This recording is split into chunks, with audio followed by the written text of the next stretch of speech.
And even if you were to have like a prompt of 10 different things, right? Like say if you had one prompt of like, oh, like here's 10 different personality traits, here's 10 different superpowers, here's 10 different drawbacks. I like coming up with random list of powers and then just see what I come up with. Imagine rolling just those things every single time. It's always going to vary. The possibility of that happening is, again, like a 1 in 10 chance, but it's like, it shows that there's an infinite There's possibility. always something else cool right around the corner that we can come up with, because there's no end to the prompts. There's no end to what we can roll up. We're going to be officially rolling for superpowers. This is usually the make or break. Roll for Hero! And hello. We are live, not on your standard Roll for Hero day. What? It is a random time on a random day, but the Kickstarter is live. And I got to turn that off real quick. Stop. All right. The Kickstarter is live and it is active. I am pulling that up real quick and we can show that off. We have already hit goal today in like the first 5.5 hours of being live, which is freaking awesome. Thank you so much to everybody who's back. I was super surprised that the top tiers, where you can come on the show and we will roll up and design a brand new OC for you, and you can keep it and do whatever you want with it after that. People were so excited and jumped on that tier so much, and I only had a limited number of tiers because I can only draw so many characters. And I talked to my buddy Esteban and we opened up a whole nother set of them now. So now you can pick and you can get one done by your buddy Esteban. You can get one done by me. And it gives us twice as many to get to do. It's going to be super awesome. But the campaign's live. People have been jumping all over the rewards, which is super exciting. We've got digital tiers for as low as $5. We have got the physical tiers for as low as $15. If you just want to get one of the books, either the mini comic that we are going to create together on live streams just like this, or the handbook, or you can get all of them wrapped up together and get the awesome handy dandy drawing pad full of like 50 sheets full of awesome images and character sheets that you can draw on. Has characters of all shapes and sizes in light blue lines so that you can draw your character over these layout bodies, and comes with a set of dice. Then there's the set with the t-shirt. Then there's the sets where you can come on and get your OCs drawn by your weird Uncle E or your ever-loving Uncle Fish, and even one where you can get a printed out poster and the whole 9 yards, everything physical shipped to your door. It's going to be epic. It's going to be awesome. Again, thank you to everybody who's already helped us hit goal today. It's been awesome. I'm shocked. I didn't expect it to happen this fast. Thank you guys so much. And I mean, for at least I will admit, I mean, primarily Fish has been doing most of the grunt work here in terms of getting the book compiled, putting up the Kickstarter, because again, he has more experience with this. So, it's already awesome the fact that, what was once a concept of a series of videos that I wanted to do on my channel ended up now becoming a very unique aspect of my life, where I now get to come up, with some really crazy ideas with someone else. And, I've made awesome friends, got to talk to amazing creative individuals all through these streams and live chats. So I am super excited. What is up, Dragon Gaming? How you doing? Thank you for popping on over. Just wanted to let you know, since you're the one popping on in, that we are actually fully, funded for the Roll for Hero handbook. So the price goal was $1,000, and literally within 5 hours, not even a whole shift at someone's job, we've managed to actually get the entire thing fully funded. We had $1,000 as the goal. We met that goal, and now we are hoping that we can actually stretch that goal even further. So I am super ecstatic. What was once a one-off episode concept or a multi-series episode concept now turned into a live stream event where, honestly, every Wednesday, I'm super excited to really just sit down, get to crack some jokes, make some fun content, and just drawing up some fun characters, getting to talk to the chat, building up a community of amazing creative individuals. So I'm super stoked for this entire Kickstarter being fully funded, but we do have other tiers, as Fish was stating before. So of course we happen to have the $5 tiers of the Roll for Hero handbook via digitally. as well as the Roll for Hero mini comic that we will be making within the next, couple of weeks here and there. And we kind of discussed who's going to be doing what. And then not only that, the $10 tier is where you get the mini comic as well as the Roll for Hero handbook. So then that way you can be inspired by the comic, realizing and understanding that, oh, wait, they had these numbers rolled, or this happened and this happened. I was able to pledge it, broke the first $100 and I got it. Oh, let's get to A. Thank you, Dragon Gaming. That's awesome, Thank you so man. much for supporting You this rock, dude. vision, this overall endeavor.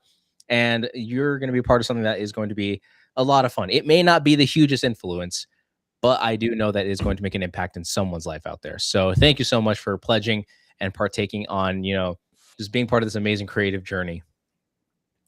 Does mean a lot. And then to go on with the other stretch goals, we happen to have the 15 one where you have the Roll for Hero handbook print, which includes live stream access to help create the mini comic and domestic shipping. What is up, Dadpool? How you doing? What's up? Into the surprising stream. Just to let y'all know that the Kickstarter for the Roll for Hero campaign has actually been fully funded. $1,000 was the original set goal, and we have met said goal. And now we're going to be seeing if we can stretch up to anything higher. And I was just kind of mentioning the different tiers as Fish was more or less stating when we first started the stream, which was literally 6 minutes ago as of recording. Of course, we had the other $15 here where you're going to get the Roll for Hero mini comic. So we have the Roll for Hero handbook. We then have the Roll for Hero mini comic, depending on how that's going to look. So it's going to vary in, who the characters are going to be. So that's going to be a blast and a half. And stay tuned for this Wednesday, 3:30 Eastern, 2:30 Central, to see what kind of characters we're going to be creating for this full-fledged Roll for Hero mini comic. Of course, why wouldn't I help out my favorite uncles? Hey, there you go. There you go. Dragon Gaming gets it. All right. Man, I'm so glad you guys are here. I'm so glad you guys were so excited to support the campaign. I'm so excited to see where it's going to go. I get kind of emotional when I really think about how much fun this is going to be and what an opportunity this is to get to feed back into the community that I love so much. The community of indie comics creators, the community of up and coming indie comic creators who are going to be creating the next big ideas, to get to feed back into them the way I wish I had had somebody upstream from me being willing to feed into me and, give me advice. I wish I didn't have to learn most things the hard way, but I've always believed in being the friend that you wish you had. So the chance that I'm getting to do this live stream and get to let people ask all the questions they could possibly want of what it's like to be an indie comic creator, what it's like making comics, what it's like writing scripts, penciling pages, inking, all the way down to printing and binding and trimming and shipping and packing, the whole 9 yards. Like, I am really excited to get to help people, give them advice, give them, the information that I have and some of the lessons that I've learned, and to get to feed back into the people that have been so supportive for so long and backed all of our campaigns and stuff. Man, I'm excited. I'm excited. This makes me happy. This brings me a lot of joy. And, like we were saying, for as little as $5, people can join in on the digital tier, and you will get access to all of the live streams that we're going to do that are going to be backers only. Wednesdays is still going to be a public one so people can see what's going on, but everything else is going to be backer only. So if you want to be in on it and you want to get to help try and make awesome new characters and stuff like that, you're going to have to back it. But for as little as $5, people can join in. Or for $15 you can get a print copy of the handbook or the mini comic, or for $35 you can get the handbook, the mini comic, the drawing pad so you can draw up your own characters on the character sheets, and a set of dice to go with it, the whole 9 yards. That includes domestic shipping. So if you live in the US, you're going to get this, period. No extra shipping charges, no surprises added on at the end. That's the cost. If you're out of the country, there's going to be a little bit of added shipping. I can't help that. It's expensive to ship This do be overseas. true. But It's available. And then there's the set with the Roll for Hero shirt. There's the come on the show and get your own OC designed either on a digital tier or on a physical tier, where you get all of the swag and a 11 by 17 glossy printed poster of your new OC to hang on the wall, along with the handbook, the comic book, the drawing pad, the dice, everything. It's freaking awesome. And you can pick from me or your ever loving weird Uncle E to do it too. That's awesome, man. I'm super excited about it. But while we're here, how about we roll up a character and draw something cool? So let's see here. Let's have at it. Are we going to I'm gonna utilize the what we're going to claim now is the prototype book, or are we going to be implementing the new and improved Roll for Hero handbook within this system? I'm still going to be going off of the prototype because I have that in my hand and I can pick that up right now and look at it. And I still have to, I need to finish up and finalize some of the Oh, that's changes funny. and stuff. Dadpool is And stating how he rolled up a boar mutant with control of wind like yours, but he calls him Borealis. cool. Oh, that's awesome. Let's see. Spider Panda is asking, are the member streams going to be characters for the Space Ape comic? It's going to be a whole new comic of its own. I used the Space Ape comic as a mock cover for now, just to put a placeholder, just so there's an image to show what we're talking about. But we're going to make up a whole new comic with whole new characters and everything. The Space Ape comic is a stretch goal. So if we hit so high on the Kickstarter, then I'm actually going to put out the first issue of Space Ape as a mini comic as well. And I'll probably be working that on the live streams as well. When we get to that point, because there's going to come a point where one of us has more work to do than the other at the time. Yeah. And So, and again, so to understand those stretch goal levels, mind you, $1,000 was already the stretch goal that we needed just to fund the Roll for Hero handbook, the proper new and improved one. Because what I'm holding right now is the prototype, but what Fish got fully completed right now is the proper 100% like new and improved rendition. So we have the 2 to 5,000. So the 2,000 and 3,000 are essentially just the drawing pads with the cool action poses, so that way you can draw your character on those body poses and stuff like that, so that you have a general idea of what your character or characters would look like in the heat of battle, or doing some, type of a, form of a movement, positioning, so on and so forth. But we also happen to have the and at $4,000 tier 3,000, where you have the Space Ape mini comic made by Mr. Fish. And again, that is going to be a fun stretch goal. And then getting to see the fact that there are some characters that we have done, I believe, in season 2, which is a lot of the sci-fi stuff being implemented in that comic. It's going to be very, very interesting to see how that goes. And if we reach the 5K, limit, the 5K goal, that means we're going to be going on to creating the sci-fi pack, the space expansion handbook. I've made, many comments about that, where it's like, hey, since we have the regular one, we have to do fantasy or sci-fi or something else in between. So the Roll for Hero handbook, think of this as like the standard, like this can be used in any general setting. Primarily, yes, for superheroes and supervillains, whatever. But for the space but you expansion, can apply it to whatever you want. But there's special things about like outer space worlds and creating aliens and things like that that are fun, unique things that we had a lot of fun with in season 2, that we're going to put in a whole separate expansion book that you can get when we hit the 5,000 goal stretch goal. And we're going to do that one. And we've got plans, like you were saying, for doing like a fantasy version, or like I'm thinking like a mutant mayhem with mutant animals and cyborgs and super spies and all kinds of different stuff that we can do, and go down all these rabbit holes with some specialty books with special rules and and extra powers and all this kind of stuff that we can throw in there, and extra equipment and things that you could add to your characters. Dragon Gaming's questions: are the backer streams going to be on Fridays? Yeah, we are going to do. Right now, we're planning on Monday, Wednesday, Friday. Wednesday is going to stay at the same regular time that we've been doing it at midday. And then we're going to do Monday mornings and Friday evenings.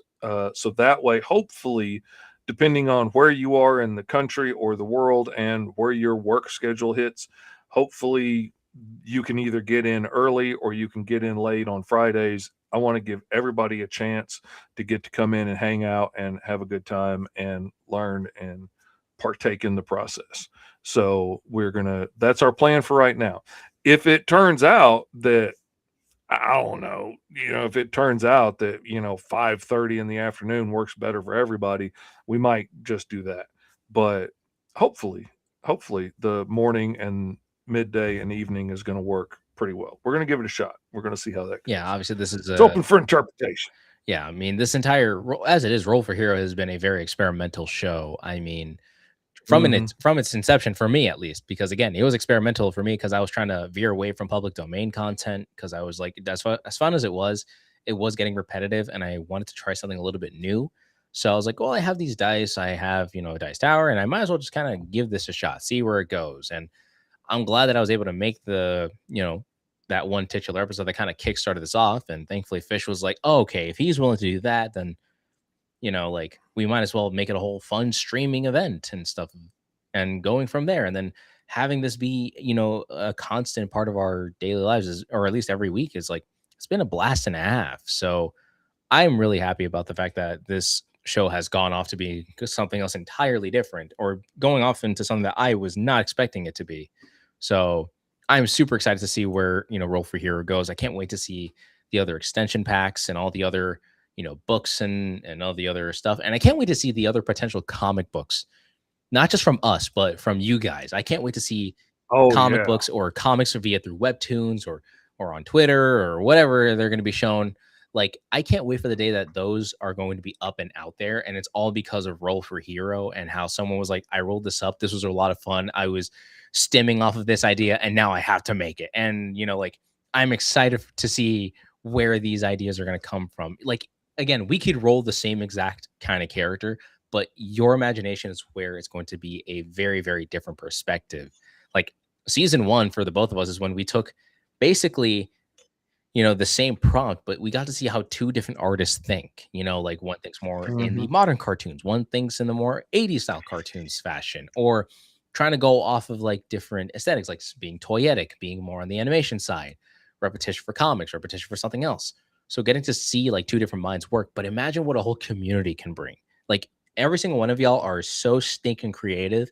It's ridiculous. Like, again, Benjamin, I will have to state, Oh man. he is the only person that has actually beaten everyone in terms of making characters on a continual basis. I thought I could knock out some stuff, but Benjamin just be cranking out stuff like a machine. He'd be throwing out characters all day Oh yeah. long, and it's But we're not crazy. gonna It's just crazy. give all the credit to Benjamin here because we got Dadpool Oh out here, no. making just as much, interesting characters. I was actually Mhm. scrolling through Instagram while I was posting my promo for the Kickstarter. So, getting to see some really cool art from Dadpool is really awesome. Dragon Gaming. Oh crap. I'm getting on.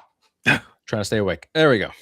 But yeah, Dragon Gaming says, I'll be around for the Monday streams. I'll be more active for the Friday streams. Hey, as long as you can make it, that's always fine by us. I mean, we can't control your life, Mhm. but any Well, and I figured especially like for the first ones, we could run through a Monday, Wednesday, and Friday stream of just creating characters and then decide out of all of those characters that we create for sure which ones we want to use as a group.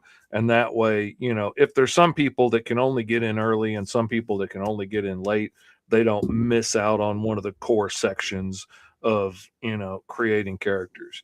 And so it's gonna be a lot of fun.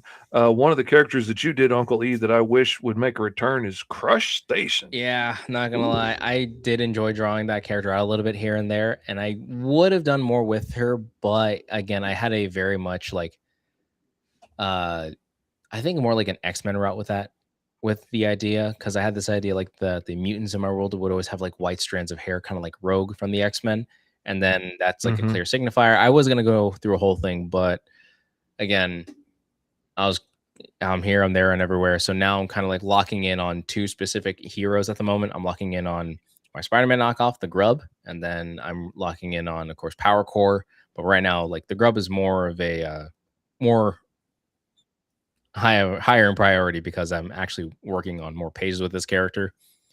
But yeah, it's coming along. It's coming along great, actually. The Grub number one is going to be a blast and a half because it's a combination of books 1 and then the overall idea that I had for book 2. So she was gonna what's it called? So yeah, so these books are gonna be like a huge, like probably 50, 40-ish, 50 plus page kind of book. So, once the book is all done, that's gonna be a hefty one. Like if I'm gonna give you guys something to read, I want you to like really like read the book. Like I want to give you something chunky, you know what I mean? I always like a nice chunky book. Means I have no excuses to not finish it. You know what I mean? Like a floppy, I can read that and then I'm done. Like with a thicker book, I'm like, okay, it's gonna take me a bit of time here. So that's just me. All right, let's get to rolling. Yeah, up let's the get to characters rolling. We've real been quick and yapping. show But people yeah, what we're again, here thank to you do. guys so much for supporting the Roll for Hero handbook. We still have other stretch goals that we would love to partake in. So if you guys, know people that want to be in this kind of creative field, want to kind of create comics of their own, just don't know where to start, please show them this Kickstarter. Hopefully we'll be able to reach some of the stretch goals because it will be a blast and a half. But Mr. Fish, let's start off by rolling for our hero slash, villain, basically their alignment. I got a number 3 for slightly evil. And I got Not horribly evil. Oh, More your henchman. dang it, my dropped. Let me re-roll that again. Because I couldn't tell what it was at first. Because I decided to roll the thing all the way up here. Number 5. Good. Good. There you go. Now on to our motivation. See what drives us to be slightly evil and good. Let's see. Roll the 6-sided again. And I got 3, a haunted past. And I got, what is this, 2d6? Or no, 1d6, I lied. Yeah. That is going to be numero uno, a profit seeker. Thanks, Summer Bandit. Appreciate it. Oh man, Deadpool, you're gonna enjoy The Grub, man. It is a fun book. I seriously enjoy it, and I love watching him dig through the ground. I did not think that would be as action packed as it is, and it is. Yeah, I didn't realize that either. Again, I was like, how am I going to make a grub sound cool? Like, don't get me wrong, they also shoot like some variation of a silk or like a webbing of that kind of, they do that as well. But I was like, that's too Spider-Man. Like, I can't have him look like him and also do that. I have to make like the webs or the silk sling in like a last minute type of thing. So I decided that, like, hey, digging is one of his main features. So I'm like, okay, I might as well do that, do a little bit like Bugs Bunny style, like I knew I made the right turn on Albuquerque, kind of a gimmick, which was actually a fun. I finally got to incorporate that joke in the book. So that was always a blast and a half. 46 for our origin table.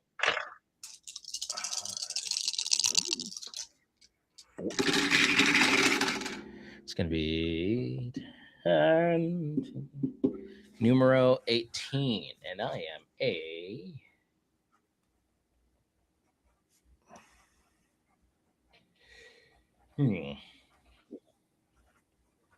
I have trained my body to peak performance, giving me the ability to do something crazy out of the realm of normal possibility for the human body. I am an alien stranded on Earth with the powers of dum dum dum. Now we roll 2d6 to see what our power set is. Can't go wrong with the Bugs Bunny joke, sis. This is true. Panda. Whoops, I rolled it under the table. 9. I got 1 major power and 2 minor. All right, what did I obtain? And I can only imagine that the new and updated Roll for Hero handbook happens to have probably a vastly different set of power sets and other fun bits here and there. Oh yeah, I'm looking at getting creative on some origins and some power sets. I got 3 minor powers. 3 minor powers. All right, let's go. Let's see. And I have yet to roll a 2 to then get like 3 skills, because I feel like a character with more skills is always going to be a very interesting idea for me. Oh man, the one time I rolled all skills, I ended up re-rolling it because I was like an alien or something, and I had already like started getting a thought in my mind, and then I was like, oh wait a minute, that doesn't fit with the direction I was starting to head in my brain. Though I didn't have much to go on, but so I re-rolled that one the one time I got it, and I kind of regret that. All right, now 66 for the major powers table.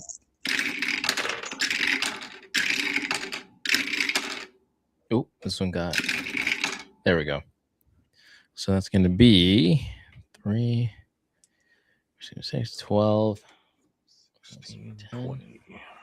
12, Mind 22. There we go. control. Oh, wait, hold on. That's major. Let's go to there. And I got, ooh, resistance to heat. All right. Major powers continued. Minor powers now for my 2 minor powers. 1, 2, 3, 4, 5. Okay, well, it's like fish. What's up, Gonna Eddie Von B? On the Weird Dopes page. Hey, howdy, hey, how we doing today? Thank you for popping on over, celebrating the fact that our Roll for Hero Kickstarter has been fully funded, and now we're just hitting up stretch goals. 15. And to Plant celebrate, we're just control. rolling up some wacky character concepts.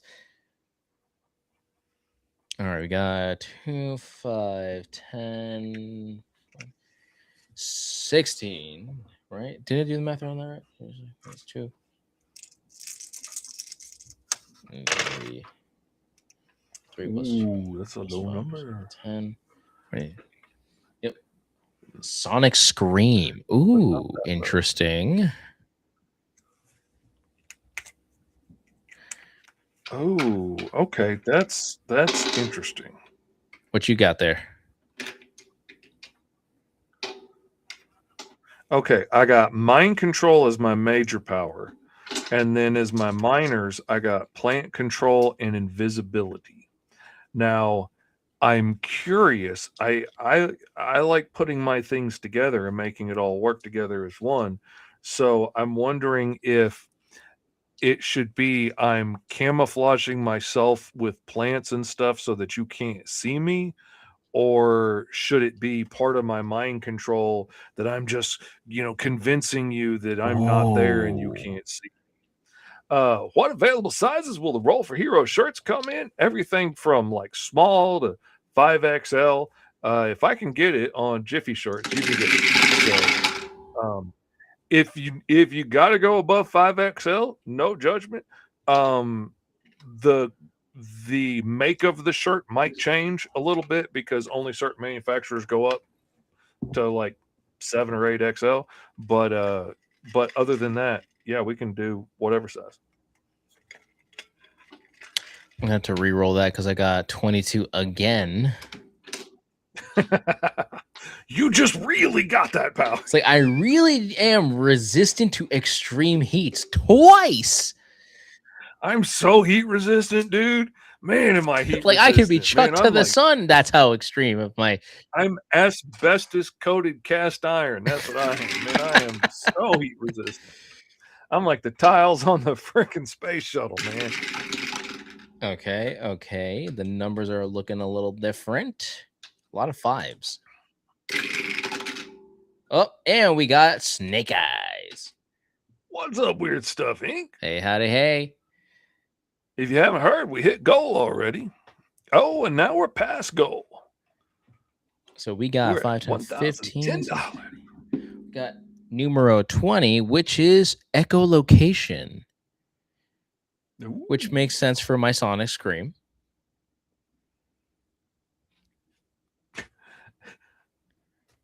Eddie says, I'm envious. As hot as it is outside, I want to be heat resistant too.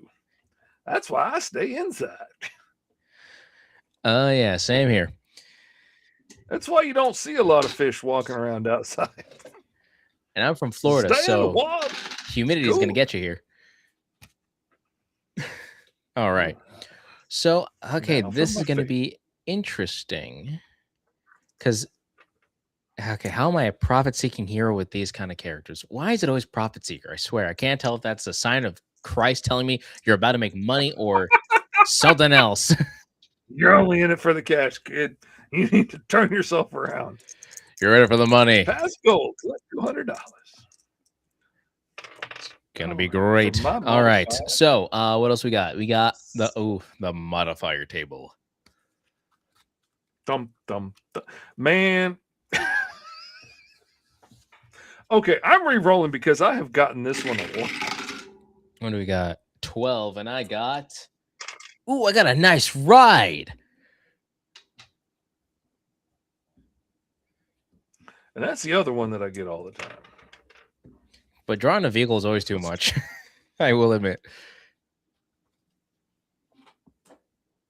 Okay, I've gotten this one before, but not nearly as many times as I got the other two. So All right, so we officially gonna got take our it. Major hero going transformation. on.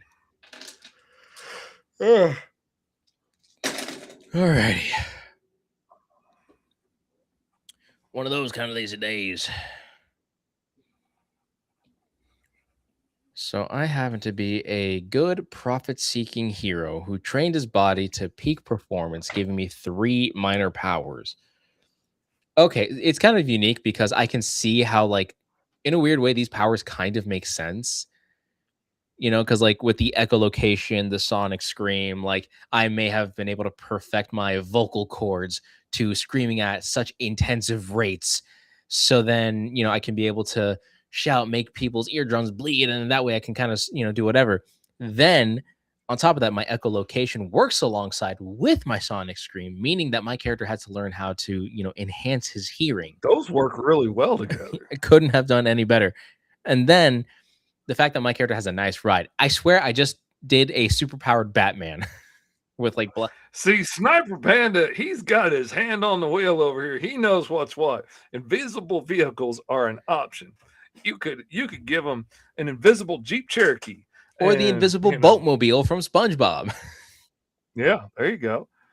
You're a Batman, says Deadpool. A Batman. I am a Batman, not the Batman. Key difference there. I'm not rich and a millionaire. Trust me, if I was. You're a man made of bats. That's what you are. All right. My parents got killed, and I spent years training in a cave to learn how to scream really loud and listen to the echoes. That's part of his edgy backstory. I am a Batman. I am the Bat. In Hell's Kitchen. I meant to do that. That is my problem. That's why I don't like having my mic this close, because A, I tend to fidget with things, and B, I talk with my hands and knock things around. And I caught myself fidgeting with this one time during a show, and I was like, I'll bet you they can hear that through the mic stand that I was messing with it. But also, I'm trying to protect my vocal cords because I know I'm gonna go mute halfway through these live streams by getting excited and riled up. So I'm trying really hard to train myself to tone down a little bit. So it's not that not that your Uncle Fish is on gummies or anything. I'm just trying to tone down my voice so that I don't burn it out as quick. Yeah, I'm trying to Fish train has been trying to myself, keep and a that's whole not easy. calm demeanor just so that he doesn't rip out his vocal cords, and I can do this. It's I could do this a little longer, but also at some point I know I'm gonna fizzle out. And usually by the end of Wednesdays, by the time I get done with Roll for Hero and the 5-star feed, usually my voice is shot by the end of that, and I can't hardly talk that night. So I'm trying to keep it down. And you can tell I'm already a little gravelly because I've been doing so many podcasts and stuff. I was on Ed Davis's podcast last night as he was wrapping up his Kickstarter. To answer Dadpool's question, my 3 minor powers are resistance to heat, sonic scream, and echolocation.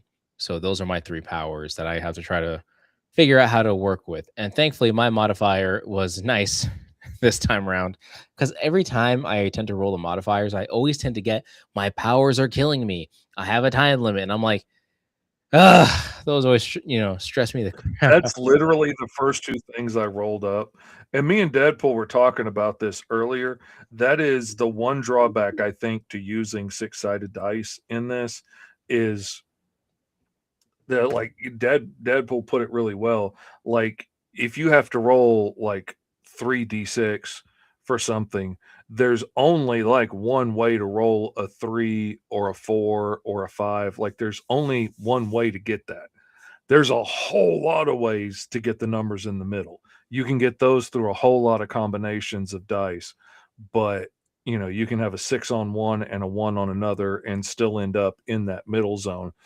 But the ends are really hard to get to comparatively as the middle. And that's one thing about it. Like this one thing I liked about the 10-sided dice because assuming that they're equally balanced and no dice are actually really perfect, but 2 10-sided dice, you stand just as much a chance of getting one as you do 100 or you get 51 or whatever. But This is true. And I mean, honestly, the more I think about it, it would be obviously this wasn't part of our stretch goals, but I think it probably should have been if we did like, how there was, like Dungeons and Dragons and then advanced Dungeons and Dragons. We would have the regular roll for hero with the 6-sided dice. Then we would have advanced roll for hero with the 20-sided, probably with more, suggestions and more prompts and stuff like that. That would require a lot more work. But having the same tables but laid out for like, a D10 or a rolling D20. rolling a D10 or something, that might be nice. That might be a nice thing to add to the expansion pack books and have like, expansion rules for using bigger dice to roll for bigger numbers of things. That might be something to really think about. So Fish, you're saying you want to do your interview with us on a Wednesday night? No, I would rather not do it on a Wednesday night after the 5-star feed. Thank you very much for your consideration. Any other day but that. Let's see.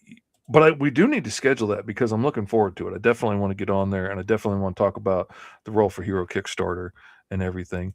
I am going to do a quick search for alien looking plates.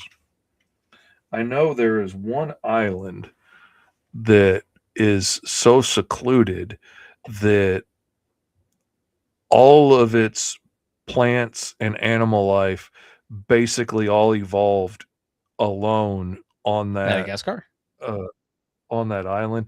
No, I think it's in that area of the sea, but it's even smaller, but it's got those really weird looking alien trees where they got big fat round trunks and then all the branches come up and it looks like they're all trimmed off at the same height and they flower at the top. But all the plants there are really weird because everything on that island evolved from its own little set of things and not cross-pollinating and stuff with other places like everywhere else did, and getting seeds strewn in by migrating herds or people or whatever. And there was only one remote tribe on this island for the longest time. But so I'm looking up alien plants because my guy is an alien with plant control powers. I want to see if I can find some kind of inspiration in here for something. And he has to have a transformation, a magical transformation to like really come into his power. The Gullah Gullah Island. Okay, there we go. It's Sakura. I also had I had a plant-based kind of superhero character as well. I drew him on I don't know if I recorded the roles for it, but I do know that I still have the prompt and everything. But I call this guy, what did I call him? I call him Sprout. Ooh. And he's essentially a like Groot, but I based him off of the Hawaiian rainbow tree instead of like a basic one. So like it turns out with the rainbow tree, if you actually like peel off the bark of it, it will actually be like a different color. So they're like beautiful multicolored kind of trees. So I kind of went off of that a little bit. So he has like the ability to stretch. He has plant control, and I was like, might as well make him like a Groot-esque kind of character. He was also an alien, so that also kind of helped out in the long haul of like his visuals. And I gave him grass for hair because why not?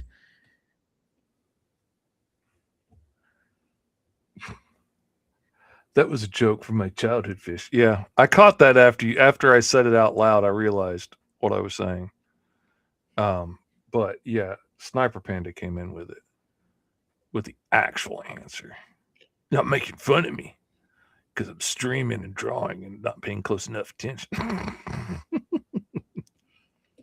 I found a lot of really cool, interesting, weird plant shapes and pieces of plants, and thinking like, okay, if I mix this part with that part and take that aspect and this aspect. Dragon Gaming says, "Ooh, I did post 2 new characters on Instagram." Yeah, I just searched over there a second when you mentioned that earlier, and I didn't see them pop up yet. So I'm gonna give it a second and look again, and see if I can find them that time. Because occasionally it takes it a minute to show up. That could work for showing damage as well with the color layering. That'd be cool. That's true. When I was talking about Sprout with the rainbow tree, it turns out like when you peel the bark off of it, like it does show like a different, like newer layer of it. So every color is like an aged portion of how long it's been since that portion of the tree has been peeled off. You gotta love nature, mate. Gotta love it for what it's worth. All right. So for me, I got a body down. I should probably show off what's going on my screen here. I'm gonna probably have to disconnect my microphone for this.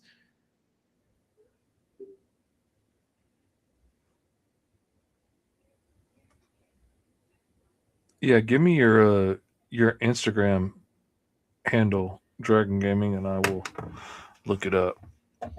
Yeah, I was trying to look for it too. It's always the handles, the part that we always need. Yeah. All right, I'm gonna probably have to disconnect my mic. So sorry in advance, people. I think that might be it. All right, am I heard? Yeah, we can hear you. Good. Is it the guy with the purple scarf? Is that the one you're showing us?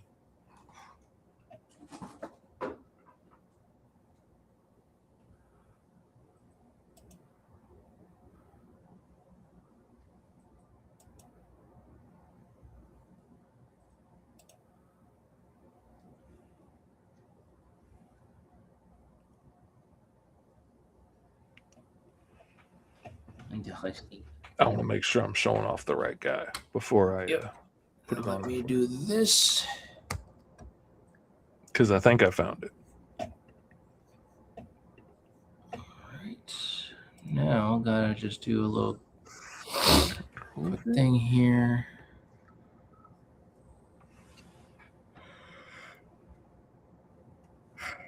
Ooh. I just thought about it, but man, having these, I saw something that I think was probably, all right, yes, the purple scarf guy. All right, let me pull that over here. I saw something that I think was either photoshopped or maybe AI. I couldn't quite tell from the pic, but here we got Dragon Gaming's role for Hero Spider's Secret Apprentice Street Rat. As a young man, he had a strange encounter with a man in a golden mask and boldly pickpocketed him, believing he was rich, only to have stolen a measly few space credits. The golden masked man, who revealed himself to be the legendary space thief Caesar, found the young thief. Impressed by his boldness, he let Young keep the credits and rewarded him of the story of the first Caesar. The first Caesar was just an ordinary man whose world was taken by space conquerors.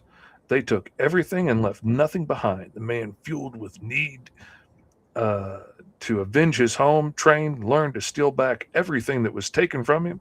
He was successful. He had taken back what the cruel conquerors had stolen, saving his home world, but still became a wanted criminal by the corrupted rich. Thus began the legend of Caesar. But stealing isn't all he did. There were times he couldn't give back the treasures he's stolen because the people or persons had died or the stolen thing was too dangerous for anyone to have. To him, it didn't feel right to keep it all to himself. Thus, he made two decisions that day to create legendary vaults and start a legacy. The first Caesar created the hidden golden vaults that every Caesar who takes on the mantle to create a dungeon filled with the trials and tests those that seek the treasures inside. Only the most greediest of people never make it to the treasure. Only those whose intentions it is to share the treasure shall reach the end. For there be more vaults and new Caesars must rise. Oh man, that is a cool story. That is a really cool idea. And I love the idea of taking the fantasy like dungeons and stuff and taking that into the future and then building that's a beautiful freaking idea. Like just think of the dungeons and stuff you could build on an asteroid or on a former mining asteroid or whatever, and you could fill it with all kinds of space monsters and mines and traps and mining robots that are set to attack and just oh man, that could be so epic. Okay, see now, all right, I'm gonna stop before I end up with a whole bunch of ideas and Steel Dragon Gaming's whole story here. Oh man, those came out really cool, man. Excuse me. My allergies be allerging, man. Whew. Don't like it when that happens. Not letting up. All right. Okay. So switch those back. Over there.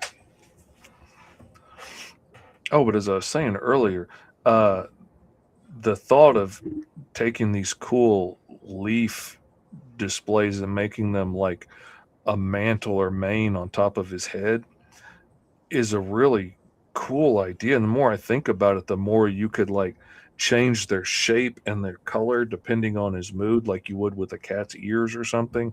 Not that they change color, but they change shape. And, really show what he's feeling and stuff in really cool ways. Gotta love the expressions on some of those characters. Okay, this microphone's hitting my glasses. I gotta do something with it here.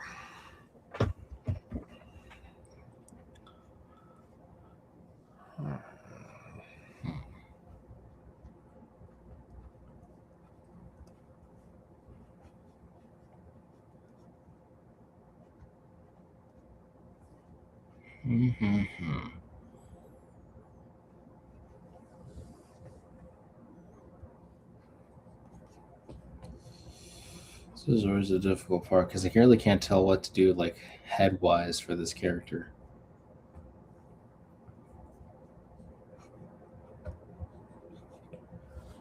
Let alone, what would his name be?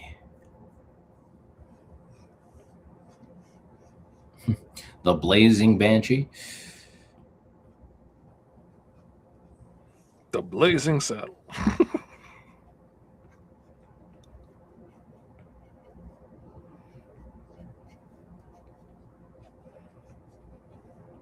Gotta love these delays.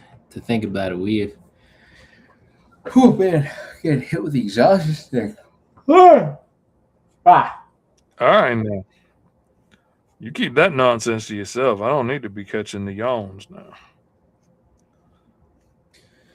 Like Scoob, I'm just trying.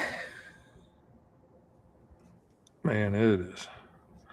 I've not been sleeping, but hopefully my doctor's appointment today is going to help out. I hope. They got a plan of where to go on my shoulder pain. So hopefully I'm going to be able to get some relief soon. Though I'm probably not going to be sleeping anytime soon because that steroid shot's going to keep me up. I guarantee you. Okay. You see, I like the idea of Let's see. like him wearing these. I don't know. I always love the clunky headphone look. It's like the more I keep drawing heroes, the more I realize like I've seen a pattern in primarily like the ear portions of the characters that I always tend to draw, and they always tend to have like very bulky headphones guarding their ears. And it's because I don't want to draw the ears most of the time. Yeah, we showed him off too.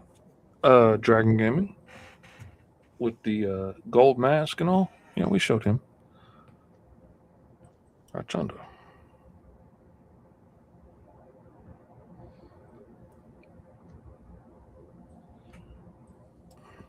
Deadpool says Blaze Bat or Hellbat. You know, ironically enough, I have another character that I do call Hellbat, and he is literally a proper combination of what Batman and Daredevil are supposed to be. So he's like a blind dude, but he's also like really rich, and he happens to have like the sonic hearing like a bat and the fear factor of like the devil kind of a deal. That was the original idea that I had in mind for him. And instead of it being like you see his eyes, like he has no eyes, you just see like a yellow mouth kind of a thing, and that's supposed to look like a demon smiling. So like when you see this red demonic looking kind of character, again more tactical looking more than anything else, but imagine like it's the night.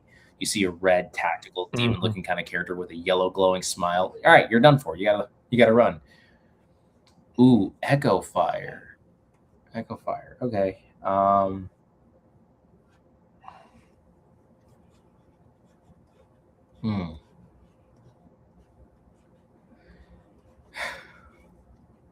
Yeah, you wouldn't want Street Rat and Seizure in the same prison. Otherwise, they have gone before the day is done with everything not bolted down. LOL. All right.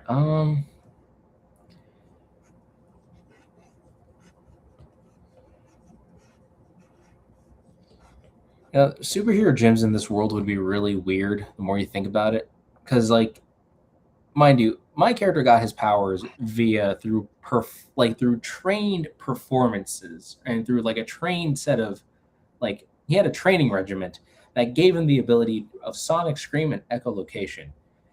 Like at this point, do the monks in Tibet, you know, look at these other people and be like, "What did you train? We're just martial artists. What are y'all on?" That's the thing, though. In a lot of those old comics, like it was the monks in Tibet that were training them to like become, you know, people that could fly and turn invisible and all kinds of stuff.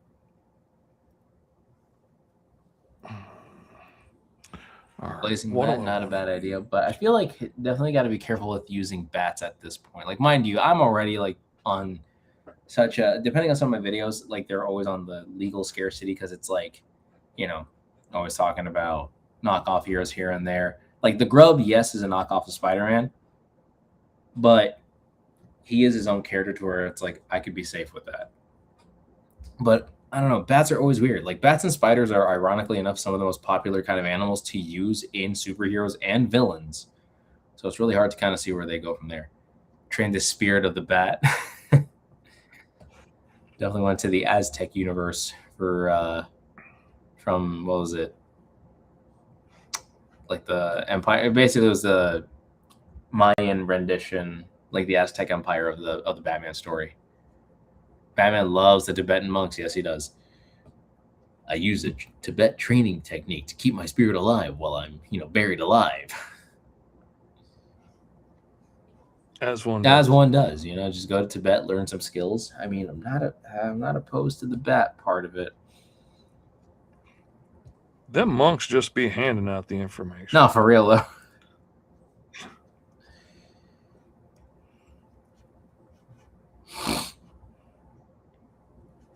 Okay. Can kind of. So the real question is, how does the how did this guy get his super suit?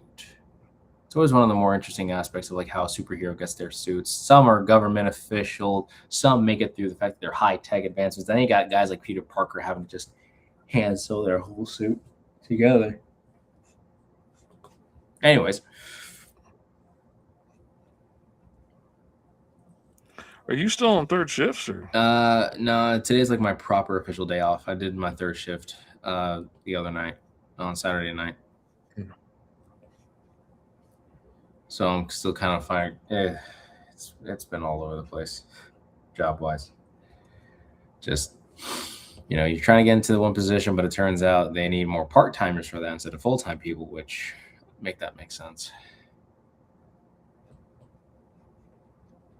Telling you, if I can find a way to properly monetize all the videos I've been able to make so far, I'm not gonna say I would pay my bills, but it would be nice that they would contribute to my bills. Get it a lot closer to paid. Yeah, at that point, I won't have to really rely so much on actually having to work these tasking jobs. Don't get me wrong. You always got to find your job. You always got to work, get your money. If you can find a way to make your money without having to suffer, please do it. Are you incorporating any fire into the character, or is he just heat resistant? That is actually a really great question. Didn't really put that into consideration. Because I mean, there's heat resistant without being fire based, but then there's also like, does he use fire to his advantage? If he's fire like let's say for instance, if I was going to be a vigilante character and I knew I was fireproof, I would absolutely build like jets into my boots or something that just put flame out all around my feet and probably up my legs and stuff to make it look like I was on, to put me on fire, because I don't have to worry about it. I'm fireproof. So, I would be leaving fiery footsteps everywhere I go, and I'd be terrifying everybody, and shooting fire out of my gloves and stuff. I'd have flamethrowers built into everything because I don't have to worry about it. And it would terrify the bad guys. I would probably burn down more buildings than I save, but that's what young me probably would have done if I'd had that power. I wouldn't have been concerned about the property damage I was going to cause. But that's me. That's who I was as a young man. Okay. I mean, I can definitely see this being some kind of now I'm kind of going for a firefighter build here. Like maybe oh, that's interesting. Using your power directly and go, oh, that's interesting. See, I wouldn't have even thought of that. Because if I'm heat resistant, if I'm resistance to extreme heats, and it's like, yeah, that's like perfect for a firefighter build. Right there. And then I can imagine he can use his skills as like a private so like I guess he would work really well in the in the Power Core / Grub universe for sure, just because heroes working for corporations, governments, or they're like privately owned kind of a situation. So I can definitely see this dude like kind of creating an entire like heat resistant core of like firefighters, and turns out they're not really like people who could take out fires, but these are either people who are heat resistant or could take out fires. Oh man, if he's learned this fireproof technique to, just mind over matter, be able to like, not have to worry about fire, along with echolocation and stuff, could be really powerful in a fire setting where you can't see with the smoke and everything. That actually would be a really awesome power for a firefighter. And then I can imagine he would actually use his sonic scream like that of the siren as a warning, or to being like, "Hey, move out of the way," or like say that something breaks. He can like again, he's like a perfect firefighter kind of hero. He'd be like, "Hold on a second, let me call out the siren." And like he ends up using his sonic scream as like the way to like signify. Maybe he can like shift the octaves in his vocal cords to maybe utilize different methods of his sonic screaming. Try and knock the fire down or knock a wall out to make a way to get out of a burning building. Exactly. Look at that. Making a first responder hero. I see. I'm surprised we haven't done like first responder themed characters. Mystic Medic, man. Oh no, I take it back. You did. I redact my statement there. I redact it. I am wrong. I can admit to it. I'm married. I have to be. You got to get used to it at some point. All right.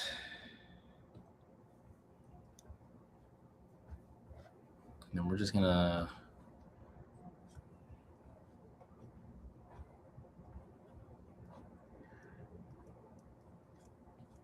There we are.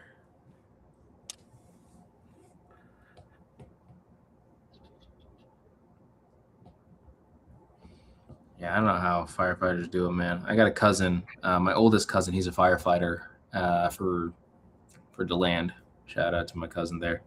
I don't know how he does it, man. Like the training regimens that he has to go through are insane too. Oh man, yeah. One of my sons is trained for a long time to be able to pass the test, and he did. But the openings come up so rarely because most of the time, if they get the job, it's a calling to them, and they're not going to leave. So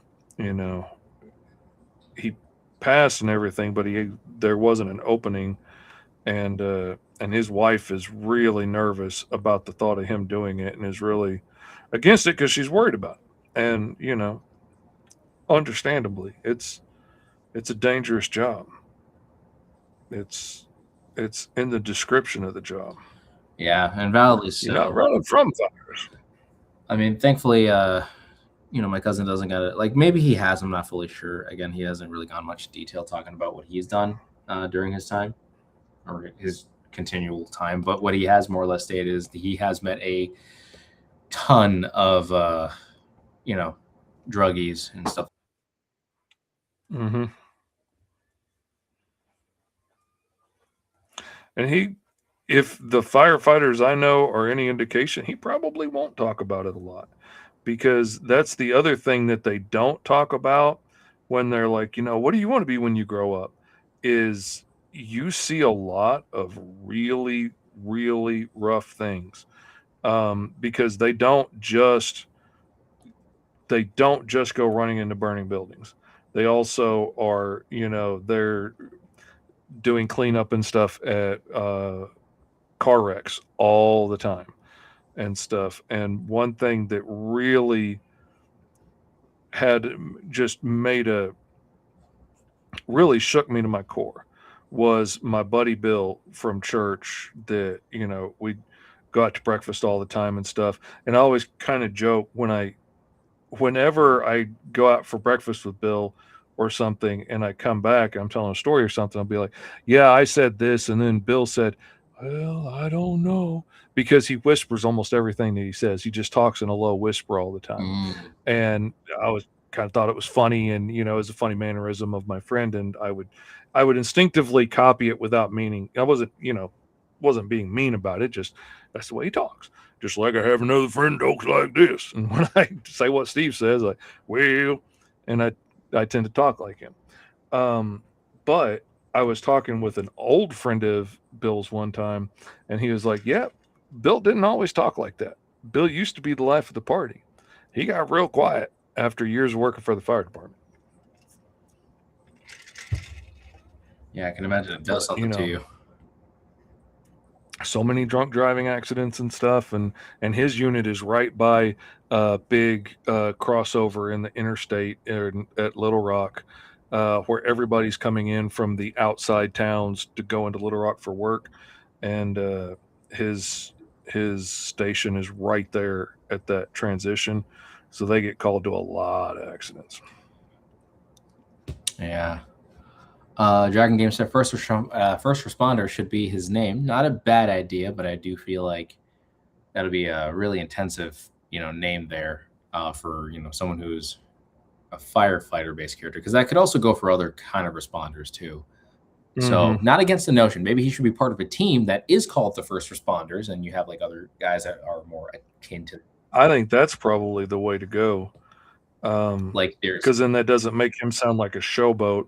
But if it's a group of like super powered first responders, maybe they're the ones that are willing to go in first before everybody else that doesn't have powers to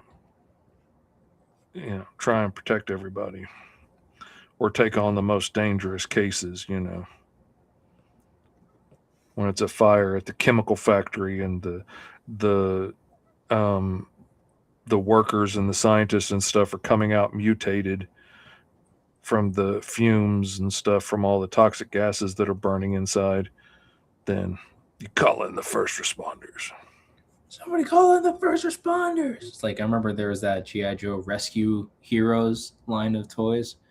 When I was a kid, I remember they were like the big, bulky little dudes and whatnot. They Yeah. always had like a bunch of little fun things that they can like hook up to. Amber Guard is a really good one. That's actually not a bad one. Ember.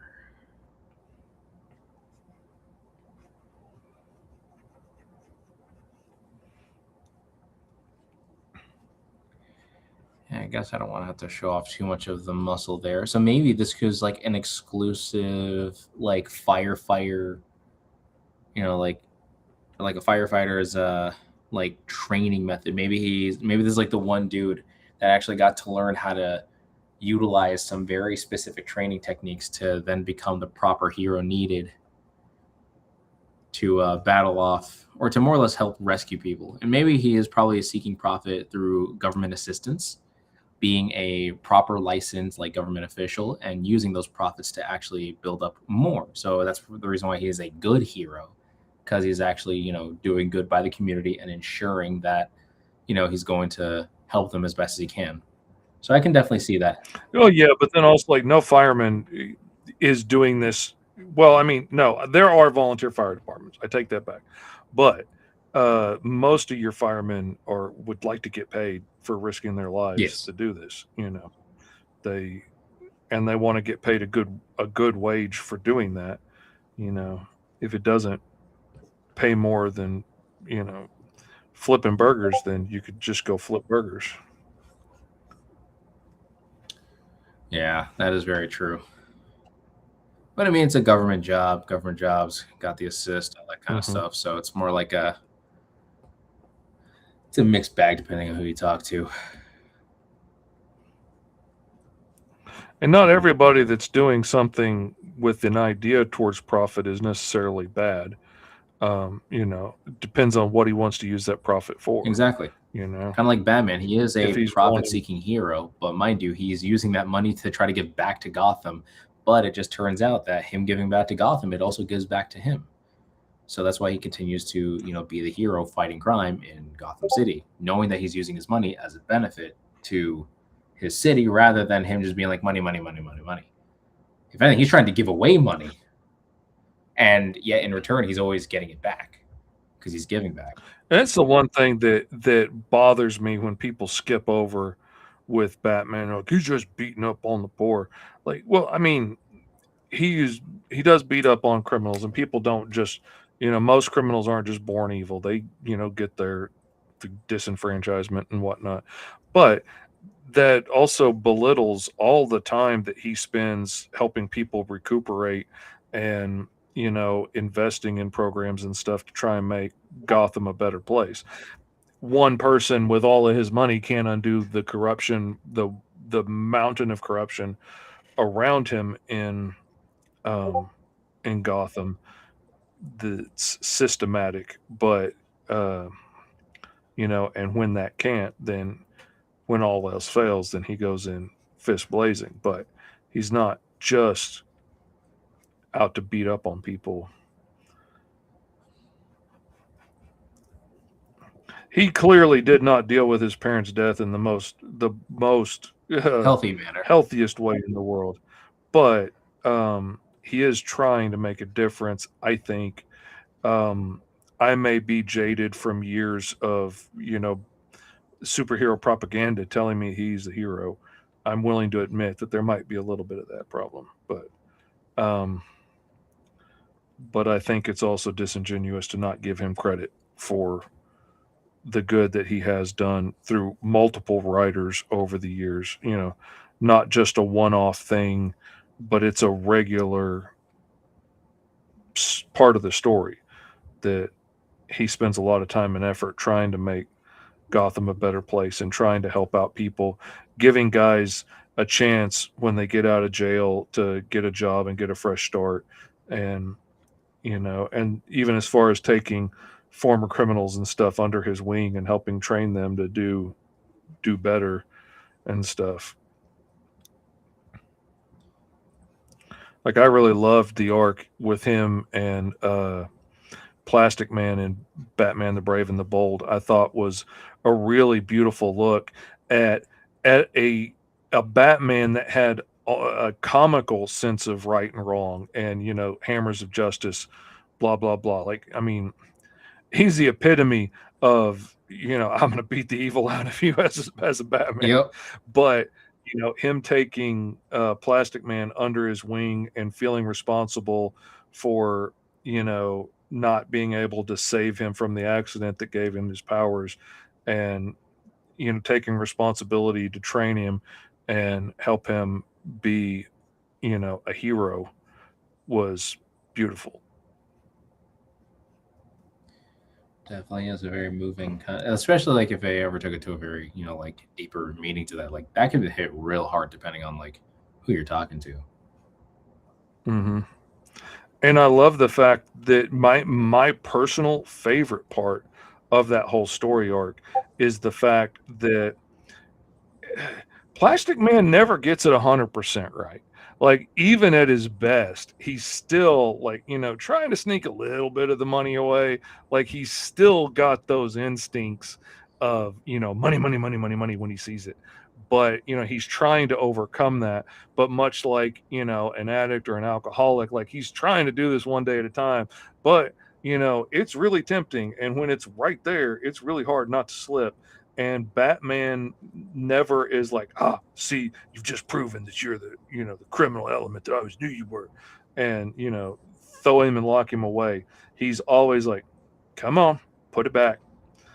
He shows an infinite level of compassion for Plastic Man in that series as he's struggling and learning and growing to stay sober, as it were, and turn over a new leaf. And I think that is really beautiful for a Batman, like I said, who is very pro the hammers of justice in that series. The hammer of justice is unisex. So are we doing a live then, Uncle E? Has the Kickstarter reached its goal? The Kickstarter absolutely has reached its goal. This is really just for funsies, live streaming for the fun of live streaming and to help get the word out about the Roll for Hero Handbook Kickstarter and let people know that it's available now at GoMrFish.com. And speaking of which, it's probably a good time, old buddy Bill, to do a little once over on the campaign again and let everybody know where it's at, where it's going. Uncle Fish talks lots of sense about Batman and Elastic Man. Thank you. I take a lot of pride in that. We are $45 past goal with the lovely help of 15 amazing backers like you who all went to GoMrFish.com and checked out the Roll for Hero Handbook and mini comic on Kickstarter now. We have, 25 days to go, and you can get in on the Roll for Hero Handbook, which is a great way for rolling up random characters like we're doing right now on the show. And there's also the mini comic, which is going to be the most fun out of the whole thing. And we're going to be doing backer only live streams just like this that you're only going to be able to get in on if you back the handbook. We're going to send you a link directly through the messenger in Kickstarter. So you're going to get it sent directly to you for each week's shows. And we're going to hang out. And 3 different times. We're going to do it Monday mornings, Wednesday afternoon, where we normally do the show, and then Friday evenings. So hopefully, depending on your work schedule and where you are in the world or the country, one of those hopefully will work out for you to be able to take part in. And we are going to be rolling up random characters. We're going to create the world, the characters, the story, the plot. We're going to script it out together. We are going to letter and pencil and ink the pages. We're going to print and bind and trim the books. We're going to pack and ship them all on live stream. So you're going to get to hang out, learn everything along the way, step by step, for as little as $5. Joining at the digital tier will get you the links to that. You can get just the Roll for Hero handbook or just the finished mini comic when it's done for as little as $5 on the digital tier. You can get them both for $10. And then there's the $15 tiers that'll get you just the handbook or just the mini comic if you're interested in one or the other. And then there's the $35 tier that comes with both books, your own set of dice, and the Roll for Hero OC design drawing pad here, which has all kinds of layers. It has 50 pages with 25 separate images on there. Some of them are character sheets with different sized body types, men and women, big muscular guys, skinny dudes, big fat guys, all kinds of different characters on here. So whatever kind of character you want to design, you can find it in here in this pad. And there's a lot of action poses in here as well. So you can draw up your characters fighting off the bad guys, dodging, all kinds of cool stuff. Sparring. And one of the stretch goals that we've got on here, when we hit $2,000, we're going to split those into two different pads, and there'll be a character pad full of all kinds of different character designs, some of them drawn by your Uncle E, some of them drawn by me, all kinds of different body shapes and sizes.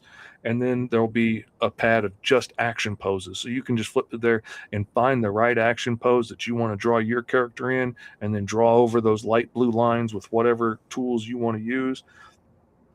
At $3,000, we're going to upgrade those to spiral bound notebooks so you can flip right to the page you want, not have to worry about any pages falling out.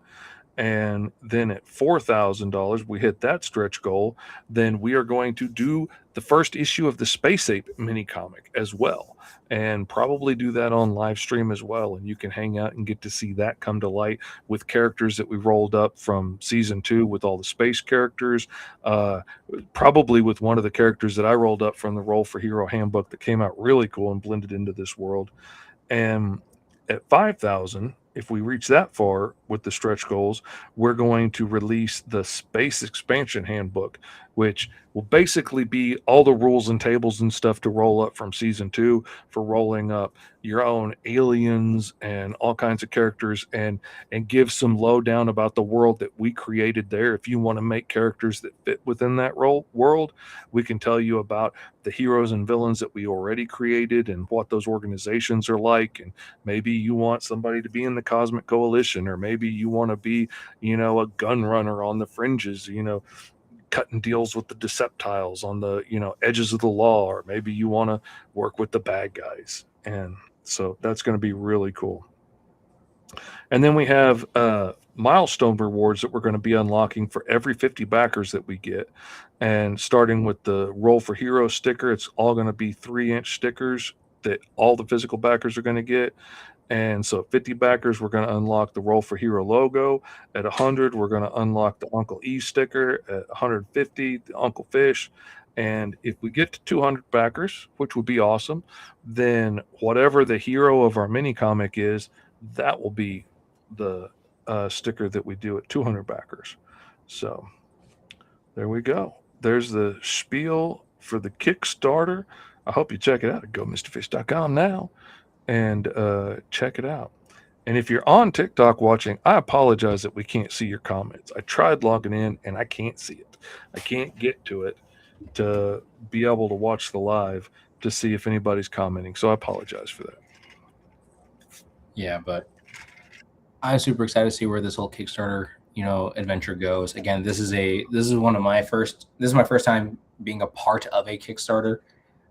So this is actually really awesome to, first off, obviously this is not like a huge, like product, if you will. This is something very simplistic, something that is very affordable, that could be put into your hands via through your cellular devices, or via, actually apprehending the physical copy, which again, simple little book like this can have such an impact, and I'm super happy about this. Again, would start off as a singular one-off, concept for a channel of mine to try something new, ended up becoming a whole new experience, gaining friends, talking to an awesome community. I am super happy about this, and hopefully that you guys out there apprehend this for yourselves and actually manage to create a community for you guys out there. Again, I've always stated that art inspires all, but you can inspire more. And I mean, the art of the past, of generations before us, have made inspirations have hit us so hard till this day. And till this day, we have new artists out there wanting to create, wanting to innovate, wanting to utilize their imagination for something. And if a silly little book with a bunch of fun prompts in it ends up being the thing that kickstarts your adventure into creating like the next big thing, whether it's a franchise, a product, or something else in between, I am glad that we are able to be a part of that process. I am glad that we are out there helping motivate storytellers, finally getting to, spread their wings out in terms of like getting to see what kind of stories they can make through the characters that they're going to roll up, getting to see what kind of world that they can build, again, through what kind of characters are going to be developing within these worlds. So I'm super excited to see where this goes. And again, for my first Kickstarter, thing that I'm a part of, this means a lot. The fact that we managed to have it fully funded within 5 hours is insane. So, and not only that, it's a project that Kickstarter loves. So we're winning at life here. It feels like that a little bit, but I'm super excited to see where this entire, journey goes, see what comes of it. So I'm super excited, and I hope you guys enjoy the product. I am excited for the streams where we get to actually make the mini comic, because I mean, it's not every day that there are people out there who literally get to put their input, being like, oh, this character should do this. Oh, this character should do that. That guy should fart on that dude over there. Just because, we'll find a way to make it work. So it's going to be awesome. Have y'all heard of Hero Inside series? Yes, I believe that is a Korean animated TV show that has like a combination of like comic books meets Pokemon in a weird way. If that's what it is, then yes, I have heard of it. I watched it. It was an odd show, but it was interesting, especially because the hero designs in those shows were so out there, and I realized like that they didn't like the creators didn't really follow a specific mold when designing a lot of the characters. Because nowadays we try to create cool, tactical, and sleek looking design kind of characters because, again, we want them to be adapted into a movie or something like that. But the designs from that whole cartoon series is so strange and weird, and it's oddly refreshing but very strange. So I very much enjoy it for what it was. And actually, yep, okay, so that is the series that you're talking about. I think it's on Tubi, if I'm incorrect.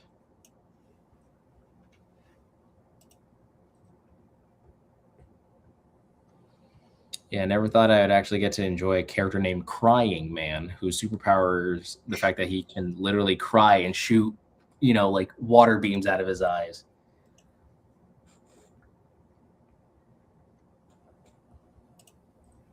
See, that feels like a perfect show. See, Roll for Hero would be perfect if we met those creators way back when, being like, you should totally just do this. It would have been just as hysterical.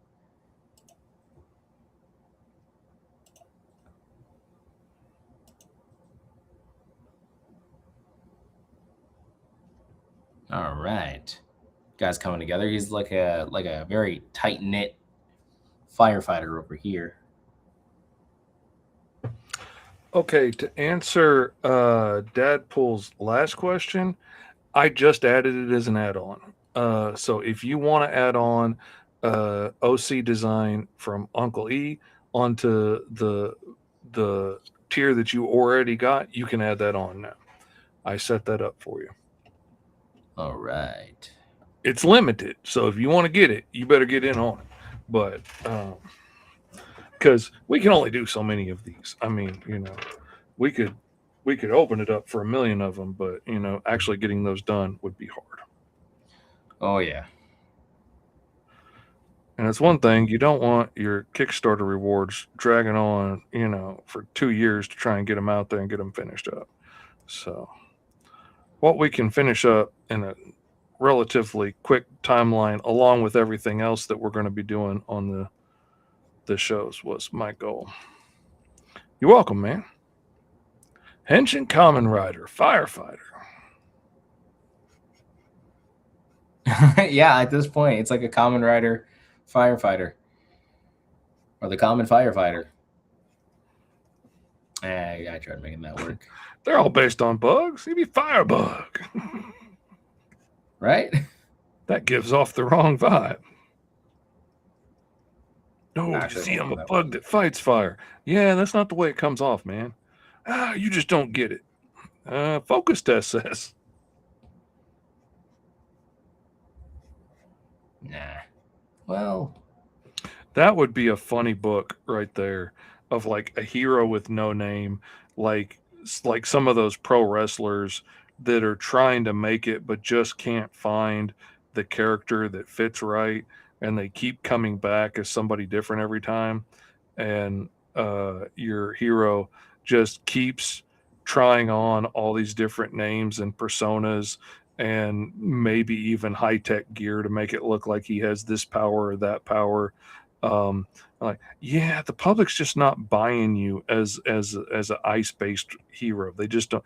But my powers are ice-based. Yeah, and that's just not winning over with the 16 to 35-year-old demographic. We need to go in a different direction. But like, that's what my powers are. Yeah, we decided we're going to go fire instead. Fire's hot right now. Get it? And but that goes against everything. Yeah, this is going to be more popular with the kiddos. We're going to sell a lot more T-shirts. that's crazy. Like how not like it's kind of crazy when you think about it. How like we gotten to the point where now we're creating like stories about monetized heroism. Like think about that. Like at the time, that was like such a weird concept. Like going to like I think what really kind of started that whole strange trend, in my opinion, was like the concept of a superhero high school, meaning that you're going to a school to become a superhero, which means that's a type of job. Well, I mean, like when Image first launched, uh, their books, like, oh gosh, it was right on the tip of my tongue a second ago. Rob Liefeld dudes, Wildcats? with Shaft No. and all them. Blood Sport? No, Young Blood? Youngblood. Yeah, they were absolutely a professional team of heroes. Most of the teams were. Wildcats were a team of heroes, professional heroes. They just worked for a private organization instead of like the government. Um, and he had his own like mission against these Damonites, aliens that he was taking on as one man war. And but yeah, most of the heroes besides like Spawn were all doing it for the money. That and Savage Dragon broke the mold by going to work for the police force and not going out as a vigilante on his own. But yeah, they were all doing it for profit back then, which makes sense considering what the entire team had just done. They had just broken free of being the heroes at the place that they loved growing up, but didn't feel like they were being appreciated or getting what they were worth. And so it's kind of life imitating art. Write what you know and all, I guess. Yeah. Especially, Freezer burn. Ice so cold it burns like fire. Was it? I think that was like what was it? One of the Ben 10 aliens. What was it? Oh, what? It's like right there. It's right there. Big Chill. It was Big Chill, and then he had like the ultimate version where he looked like he was made of fire, but in reality he was like just as cold and hot type of situation. Mm-hmm. You know what? What if I did? Probably gonna do Fire Force colors. Fire Force from the anime, because I like their suit designs, how they were like black with blue stripes. Really kind of sets. Well, then again, that's also just my main character's color scheme. Something about the cyan always hits differently, you know? Something about that color. Heat blast with a cold. That was a good one.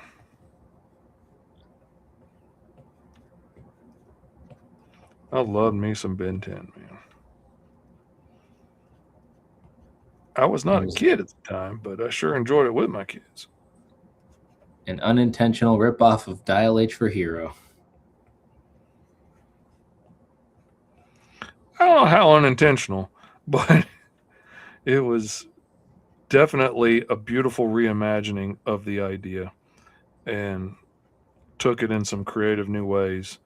And I'm so glad they ended up going with the alien idea instead of him just turning into superheroes, because that really separated it. I mean, they're still superheroes because that's how he uses them, but the whole alien aspect made it way more interesting. And then, no matter what crazy alien he gets, there's a whole species of them. And then that leads you to creating, these worlds in your mind. Like, I wonder what Waybig's life is like on his planet. What are the rest of his people like? And, what would a world full of ghost freaks be like? And then you have like some of the hugest fans of Ben 10, like Kuro the artist from the Ink Tank. I remember watching a lot of his videos. And then I remember him talking about, like, he made one video in particular stating how Ben 10 could literally be any character in all of fiction, because he quite literally can scan the DNA of some of the aliens from Marvel, DC, whatever. And then not only that, he would have aliens that would also like counteract or practically have the same power sets as, like some of these other characters that are out and about, which Mhm. he's not wrong. And then also I read a bit of the 5 years later story, or 5YL as he calls it, which is a Ben 10 and Danny Phantom crossover comic. So he got to combine both of their stories, which was very, very interesting. And it was all because Butch Hartman did a 5 years or a 10 years later design. So he got to show off the designs of the characters and what they ended up looking like 10 years later, after their shows and stuff. And that's what Kuro decided to do. He wanted to find a way to combine both the stories, but still tell his own, which was very, very interesting. So, and he finished the whole story now, and he made like a motion comic on YouTube. So, yeah. All to say though, the Ben 10 fandom is alive and well. There's a lot of fan made. I didn't realize on how many fan made, like Ben 10 comics are out there. Like there are so many. One of them that I tried keeping up with is Absolute Ben 10, which it literally, that's what it's called. So basically they kind of like with DC's, thing, it's all about like what they end up taking away. And they took away Grandpa Max from Ben when he was a kid. Oh. But not like and the thing is, it's not dark or edgy. It still has like the feeling, and the writer wanted to emit the same feeling of watching the classic Ben 10 series, but without making it like, dark or edgy or whatever. So yes, he made, Ben a teenager. He gave him the Omnitrix way later on, but now like he just got it, and he's probably going to look back in flashback moments reflecting on his Uncle Ben or his Grandpa Max. That's what I meant to say. They're basically the same thing. And going from there. So it's like, it's really interesting how they're like taking these Ben 10 stories and just taking it in their own direction, is what I always find very fascinating about some fan concepts and fan comics. Oh, it's at 50%. That's why it wasn't working. I forgot. You know what? I'm probably going to do more aggressive neon colors. Yeah, that works. Then I'm probably going to go with the black, just because that is the kind of colors the first responders wear.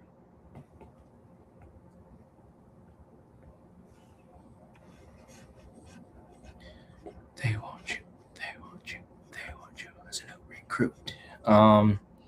And I think so. Spider Panda also ended up saying like, then you can do engine 2, engine 3, and so on and so forth. Like, I like the idea that maybe his profit seeking ends up also creating a new like system for his suit designs and stuff like that. Getting to create kind of like in Kamen Rider or in Power Rangers, they'll always have like a power up mode. So like, sure, he might be, engine, he might be just the baseline, first responder firefighter hero. But then like engine 1, it'll be like you take the fire hydrant and then it becomes armored pieces on his body. And then you have engine 2, and then it's like some other variation of like firefighter equipment until like the last one being you end up piloting the truck itself as like a mech. That would be very interesting. That could be cool. And good toy opportunities right there as well. Oh, yeah.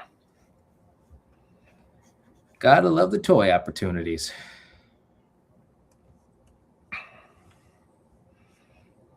All right. Like this. Fleshy. Anyhow. All right, trying this. We're gonna do that, and then we're gonna add white for the shine on the visor.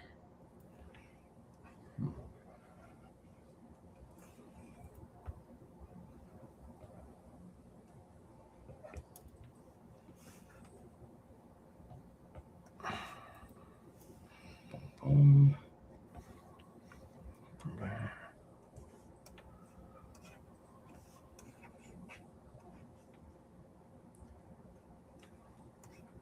It's actually not bad. I feel like there's something. I feel like I need to give it another color, of some kind, to help give it a pop. Here. Get all the human monies, he says. Get all the human monies. Or should it? No. Dang, nah. See what most firefighters do. What if just his arms and legs are black from running and touching fire so many times, his suit became permanently burned? Ooh, that's a cool idea. It's not a bad idea. But given how he would be more of a government-assisted hero, I can definitely see that being more like it would always be replaced. Mm-hmm. See, that's good thinking through the process. Like if he's government funded, then he doesn't have to have the same suit and patch it up himself like Spider-Man and just have to cope with the fact that, his suit's all burned up now. See, he's very fortunate to work for the government or creating the first, government response to like superhuman or hold on, let me say that again. My kind of character would be very fortunate to basically create the first super powered first responders movement. Like maybe in the world of the Unbeatables or for Power Core and whatnot, like he genuinely means good trying to be a hero, responding to a lot of these threats, whether they be like disasters, natural disasters, or disasters caused by villainy. Their job is not to really take out the hero, but their job is to essentially like help rescue people, which could show that being a government funded hero isn't a bad thing. Like I think for like some, like I guess some concepts that I have for the world, for my Unbeatables world, is like there are some superheroes that are strictly like kind of like Vought or like from The Boys. They're basically meant to have like superheroes for the sake of publicity. They're like, they always want the Justice League. They want like celebrities, if you will, but they don't really care about, say, the real heroes, first responders, soldiers, that kind of thing. They don't really care about helping people, just like being seen as heroes. Like this is a publicity stunt for the company to get good ratings and whatnot and heal their image. And exactly. So for this world, I can definitely see this being more of a, it's like, look, we thank you for what you're trying to do here, but the real heroes are now here. And then you see like the responders are like, okay, fine, whatever. Like some of us are trying to be actual heroes, and then you guys are just being jerkwads. Like, come on.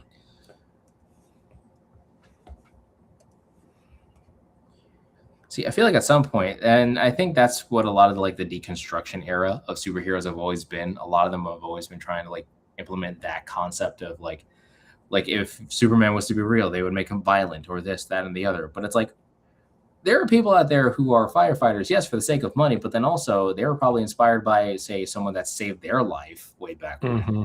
You know, you can't really take that out. And like I said, there are volunteer firefighters who are doing it just to help people out, you know, just because they're that guy that likes to help everybody and, you know, doesn't want to see somebody lose their home and everything just because you live outside of the city and they can't afford to have a paid fire department out there. Like most of Arkansas is rural areas, and most of those are covered by volunteer fire departments that are just your neighbors willing to, you know, get up in the middle of the night and go running when that radio goes off saying somebody needs a hand.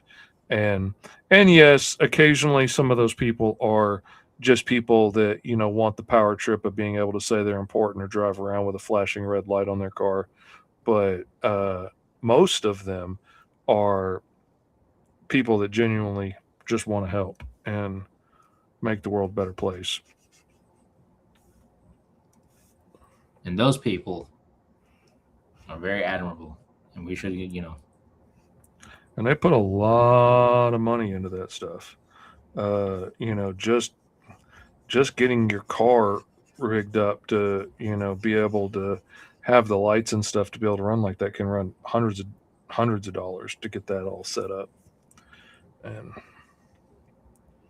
my in-laws used to do that, and a lot of them not for the right reason, but I met a lot of people through the process that do.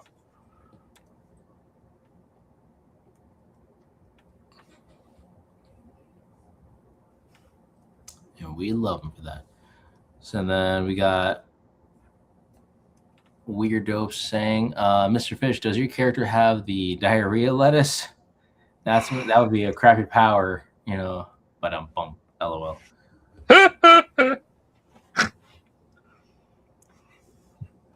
Fair mind. I don't even remember how to pronounce it. I keep wanting to say the wrong things. Like I had to go to the orthopedic doctor today, and I kept telling people I was going to the osteoporosis doctor. Not the osteoporosis.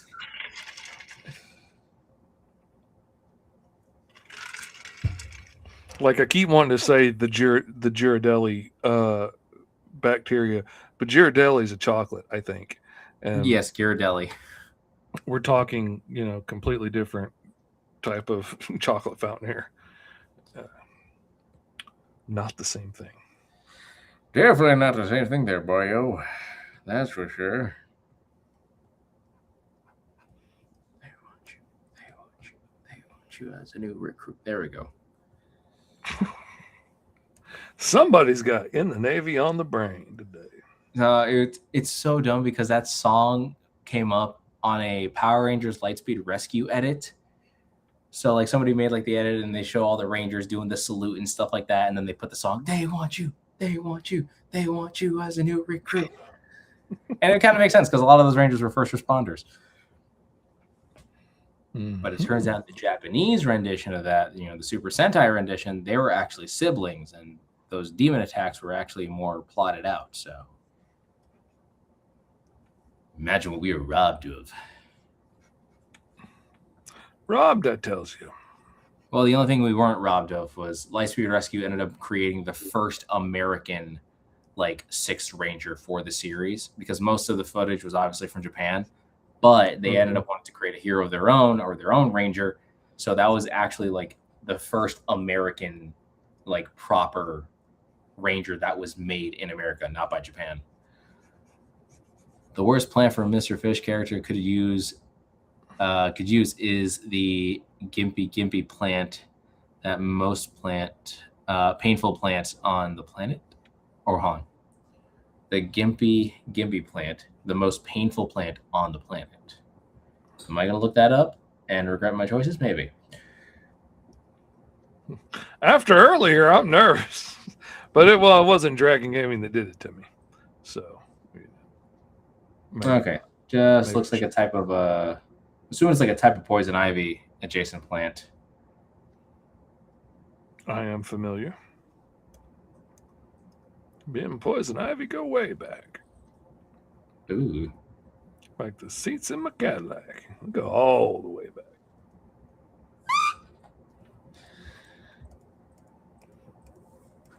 I used to get poison ivy so bad every single year that like half of my face would be blocked up and I wouldn't be able to see out on one side. Every flipping year because of the fire. Because we would burn it. We'd be burning all the scraps from the yard and we'd be burning the poison ivy in there with it. And every year I ended up walking through the smoke, and the smoke is so much worse than the leaves because that oil gets burned up in the smoke and it just goes everywhere. And it's got no mercy. It's got no chill. It's got no, hey man, you used to be cool. It's got none of that nonsense. Hate it when It that is all happens. pain all day long. And I believe I'm completed with my guy. I guess there's nothing too crazy. Again, sometimes simplicity is king in designing. I think I should at least put a number there. Let's do If he's a Sentai character, he needs a number. oh yeah. How are you going to tell him from all his friends? He already has to wave his arms every time he talks just so you know which one's talking with the helmets on. That Hey, is also true. it's your Uncle Fish. Glad to see you. I'll roll for Hero.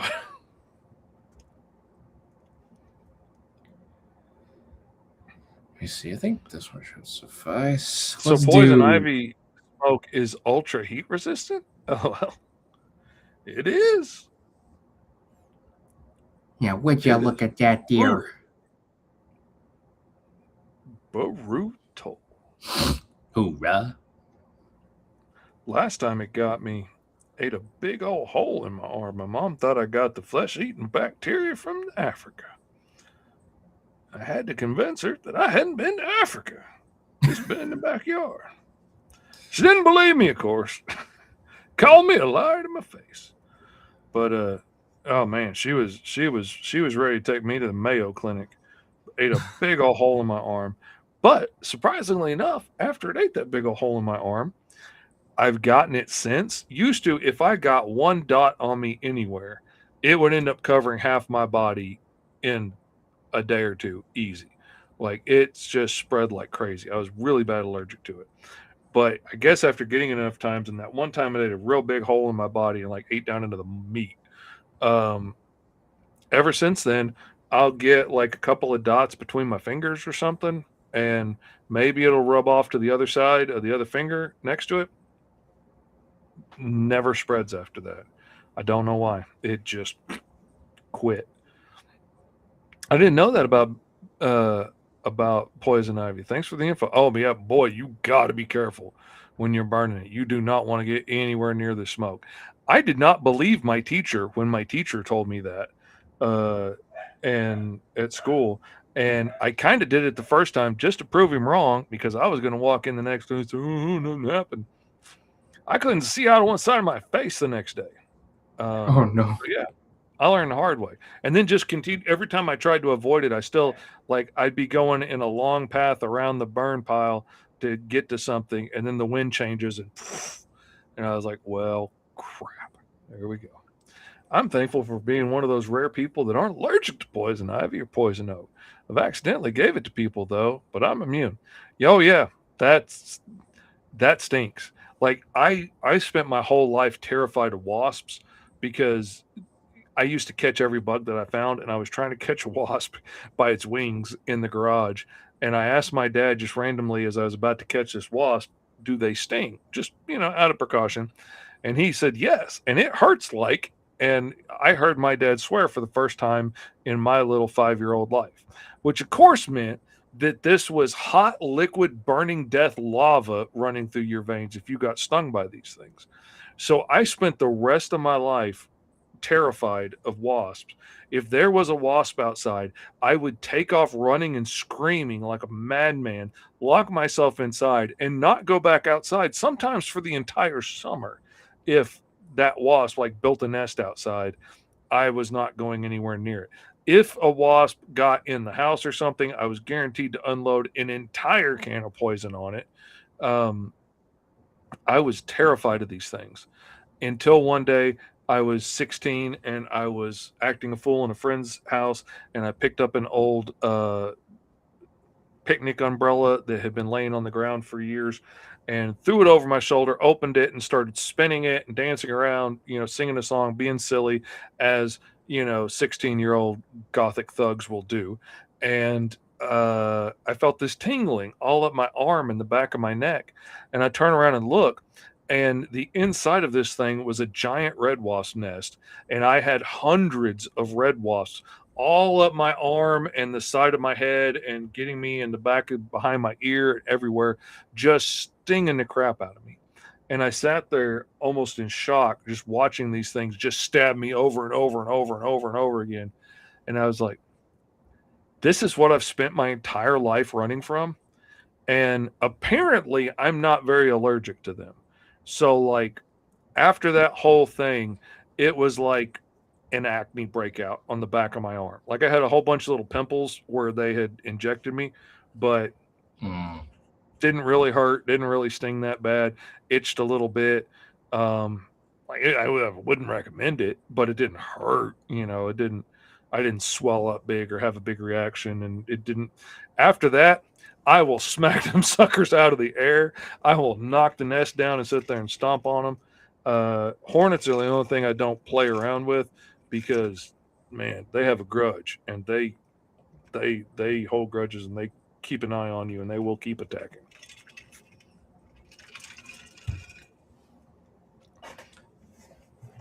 Like SpongeBob with the butterfly, LOL. Exactly. When I was 5 or 6, a wasp flew in the car window while we were going for a drive, went right down my tank top, and got me about a dozen times before they could get my shirt off and smashed it. Oh, man. Question. How allergic are you to that with not being allergic to the poison ivy? Just curious. Made me hate wasps forever. Now I unalive every single one I see. I can't blame you. I cannot blame you for that reaction. But again, like where before I would run from them like a maniac, now I will run straight into them and smack them out of the air. Occasionally, I'll just grab them and smash them in my hand. I mean, I'd rather not get stung, but I'm not afraid of getting stung. This guy almost looks like a psychotic strawberry to me. I was going for some patterns off of some more tropical plants with the breaks in the skin and stuff, but it looks like I just colored the seeds on a giant strawberry wrong. Now that I'm done with it. But the thought of an alien that could relatively pass for human and then transform into this thing when he wants to really, invoke his alien form and his powers, I think is kind of a beautiful idea. Like, this is what he really is, but he can transform himself to be invisible with his invisibility power. Between his mind control powers and his plant ability to change, he can transform himself and belittle himself, condense himself down into a form that can pass as human and be invisible among the natives. Not taking it literally, but he can pass as human. And then when he wants to really use his abilities, he leaps out and becomes his true alien form, and which is apparently pretty predatory, because I put a lot of teeth on this thing. But he is slightly evil. I'd kind of like to see this guy transform and be like, I'm here to help you, with his big gaping mouth full of layers of teeth and spikes all over him. Let me save you. No, you're covered in thorns. I'd rather you didn't. Is there anybody else who can save me from this burning building? Oh, they're busy on the other side of town right now. Let me get you. No, I'm good. I think I'll wait. Thanks. Oh, there we go. All right. So, and I got my guy over here, the first responder, the super first responder. Oh my god. I see now I wish these were the characters that we were doing the role for here mini comic about, because I think that would be freaking hilarious right there. Like these your dudes go on an amazing mission, and then my dude just happens to be in the area when a fire breaks out like close to the firehouse, and your guys are gone, and he's like, "Oh, no, no, I'll wait for them to get back. I'm good." That's Oh, funny. that Or would be like, so funny. oh my Thank you, god. And like Bill. maybe this is like Appreciate that. Power Rangers esque kind of team. Maybe there's like other first responder ones. Like you got the police force, you got the like the paramedics, the ambulance, whatever. And then you have like the leader, the firefighter, and all of a sudden, they're trying to help these people out and whatever. And then you got your character who's trying to help but is accidentally making things worse, provoking the heroes having to like fight him off, where it's like, come on, man, like you're back at your He's damn a Woody back slightly against us. evil guy, but he's trying to be good. Like he's not real good at it, but he's trying. But He's just making like his makes it efforts. worse everywhere he goes. Oh, that would be so funny. I think a really seriously cool idea for your dude would be like he's mastered this ability of being fireproof and all of these skills and stuff, and he's trying to train up the next crew. And the whole book could be about him training this group of new recruits in his techniques. And like they're all firefighters that have excelled for one reason or another, but now he's trying to train them to go above and beyond into the skills he can do.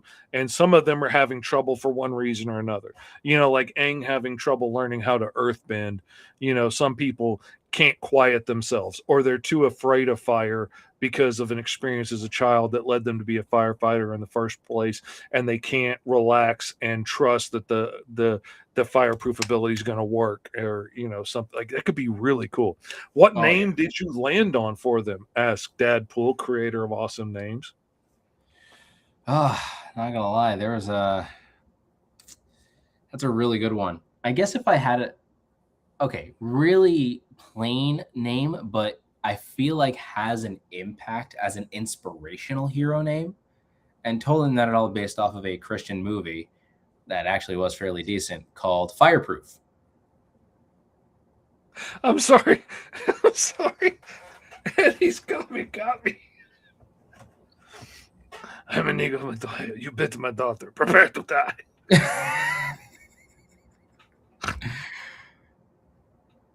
Okay, you were saying, all right, before we got sidetracked. No, you're good.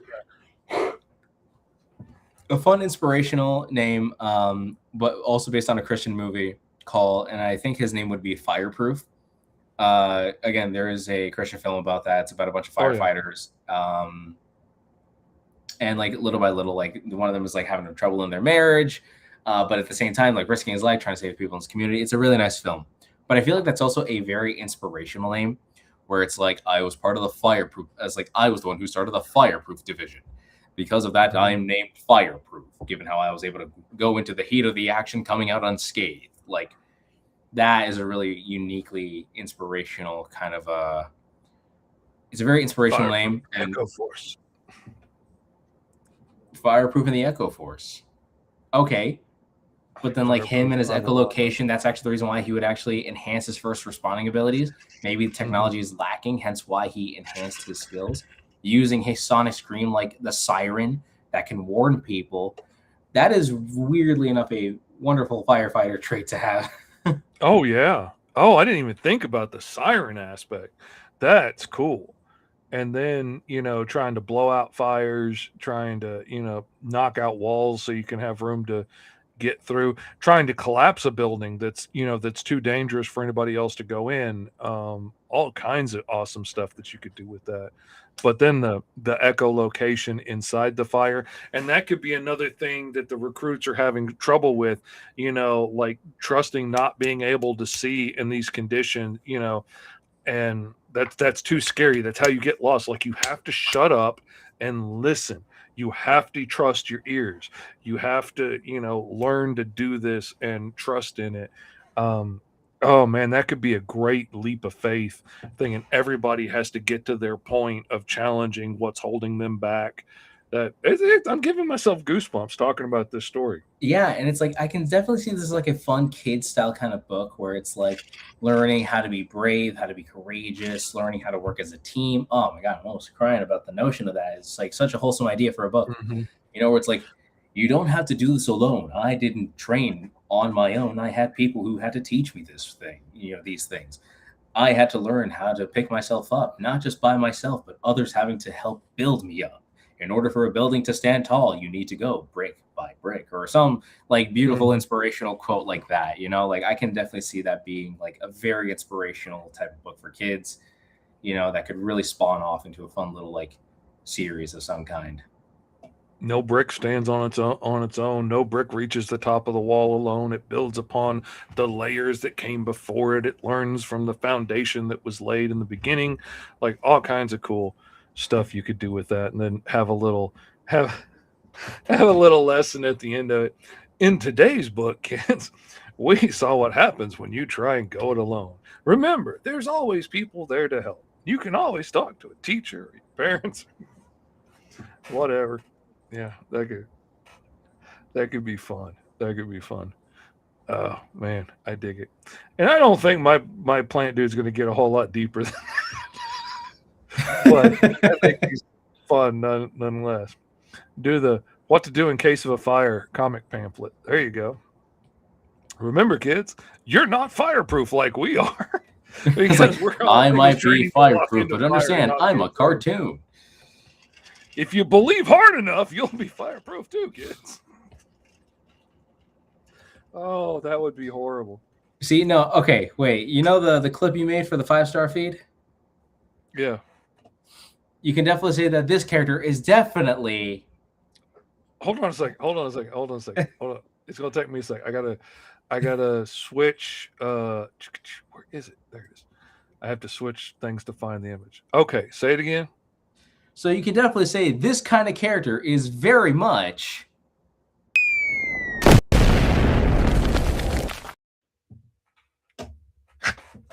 Oh, that makes me happy. I definitely need to put the grounded sound effect over that. And Ryan doesn't know I made that. So if any of y'all watch the 5-star feed, don't say anything about that. I'm going to surprise him with that on the show. But it's going to be funny. And if none of y'all watch the 5-star feed, it doesn't really matter and you'll get why it's funny. But that's okay. Fireproof. Quick, plant trap. Stop, drop, and roll. Oh, that would be a good way to do the PSA at the end, because he's not fireproof like you are. So he's got to do the like stop, drop, and roll and all that stuff. And remember, kids, you're just as vulnerable as this alien plant man. So if you catch on fire, It's not going to be a fun time for you. Remember, stop, drop, and roll. for Hero. Ah, there we go. We did it. We said the line of the phrase. We can go home. Your own Cabbage Patch Kids, he says. Oh man, I like this guy. I like the idea so much more now, seeing him live and in probably not the final colors, but in color. I like the idea so much more of him being a slightly evil wannabe do-gooder. Like, he wants to fit in on this world and wants to do good, but perhaps his plant sensibility, his carnivorous plant sensibilities, make that a little bit tricky. And like, yes, I want to help people. I want to save people, but we can't eat the little ones, right? And, It's like, no, saves a woman and her baby. And they're like, okay, and as a thank you, I will take this snack. No, it's just a little one. You can make more. They grow, right? They're all seeds. You have 2 more. Also, I will take this time. So obviously, I'm loving this character design as it is, but I will show you what I ended up drawing on my own time. I wanted to do a solo roll episode at some point, so I might as well show it off while I have the chance. I got this guy right over here. Luminous is his name. A light powered, what's it called? He is a dude who has what are his powers? I have them written here. So he is a truly heroic kind of guy who is bound by responsibility, who trained his body to peak performance, obtaining the power to alter his body, meaning to grow and to shrink.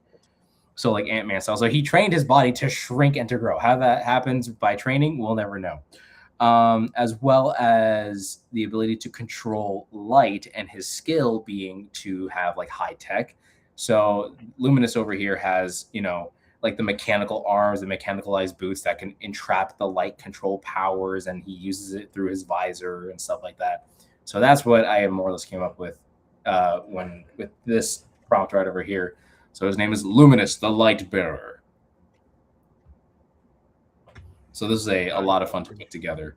And the original idea is that I want to go for more like a karate kind of an aesthetic for the character, since like, training with the Tibetan monks concept. But I ended up looking more like a weird stylized, like coat or a weird hoodie of some kind. So I'm laughing at Eddie's arch rival, the Salad Shooter, and now I'm seeing like that Spider-Man cover with the Punisher, and he's facing off against the Salad Shooter. And I trained to be a deadly assassin on my parents' farm by shooting the carrots and potatoes as they propped with the up Thousand Island Rancher. And so now, like, his whole thing is like killing plants. And now there's actually one worth, running around hard to shoot. He's like, stick in the ground and be still, why don't you? I only know how to shoot things that aren't moving. None of the trees I slaughtered ran like you coward. Oh, It's totally a what the episode right there. That would be fun. You gotta love it. Rancher. Got you. Oh man, he's coming for your islands. yeah, gotta love it. This is a lot of fun for a little Roll for Hero session, and I can't wait to see what we actually come up with for the mini comic. Because I mean, the idea for these guys are really hysterical, but mind you, we're probably doing that thing where we're hyper fixating on the idea for the time being, and we think it's like such a fun plan. Like, mind you, we had all of season 2 to do Jupiter, Jack, and Meteor Mandy. So I feel like if we ever were to hop on anything, it would be something like that. But I feel like, again, kind of like with some other episodes, like when we talked about like the steampunk world with the aliens, like Shelbyville and Featherwind and whatnot, I always felt like, we will always get onto those topics. So like the idea of like a Sentai group of first responder heroes, and they're trying to train one of the monsters who's trying to do good but still has like their evil tendencies, I think is a very comedic series in general. Oh my god. If he came, okay. Now we got to, like, he came to Earth, like when he crash lands and like grows into a big giant plant monster roaming around, and they have to take on this giant monster just to realize that he's not quite as evil as most of the guys that they take on. So they try and train him to be a hero, and he's the big goofy dumb sidekick. And like, oh, it would be so funny. They're trying to turn what was going to be a monster of the week into, he's now the poorly trained puppy hanging around the fire station trying to learn to be a do-gooder. And I mean, the bright side is they definitely have nothing but purified oxygen if they end up, getting it from this guy. Yeah. Oh, that would be such a funny issue right there. But again, Russell the Brussel. Okay, no, Russell is a really funny name. It's like, what do we call this guy? Russell? It's like he's rustling around like a bush. It's like Russell the Brussel. That could be a secret identity. His name is Russell. My name is Russell. Russell Brussel. Of the Brussels sprouts. Now, again, I think, yeah. And of course, we wouldn't have came up with these very interesting character concepts had it not been for the Roll for Hero Handbook, which you can go continuously support right now on the Kickstarter. Again, we have hit the limit. We've hit the limit of $1,000, so we're already fully funded. But now at this point, it's just to see what other fun perks you guys can unlock, from custom artworks from your Uncle Fish and Uncle E to being a part of the process of actually getting to chuck out some very fun ideas for the Roll for Hero handbook or the mini comic. And not only that, just getting to see if you're going to be able to get some dice, the books from the files to actual physical copies. Again, these characters would not have been made had it not been for the Roll for Hero handbook, some dice, and our imaginations at play here. This was a full-blown blast and a half to put together. This was a really fun stream. And again, we was I planning on drawing a firefighter character today? Absolutely not. But was it fun to draw it? Absolutely. And I can't wait to see what other fun characters we get to put together.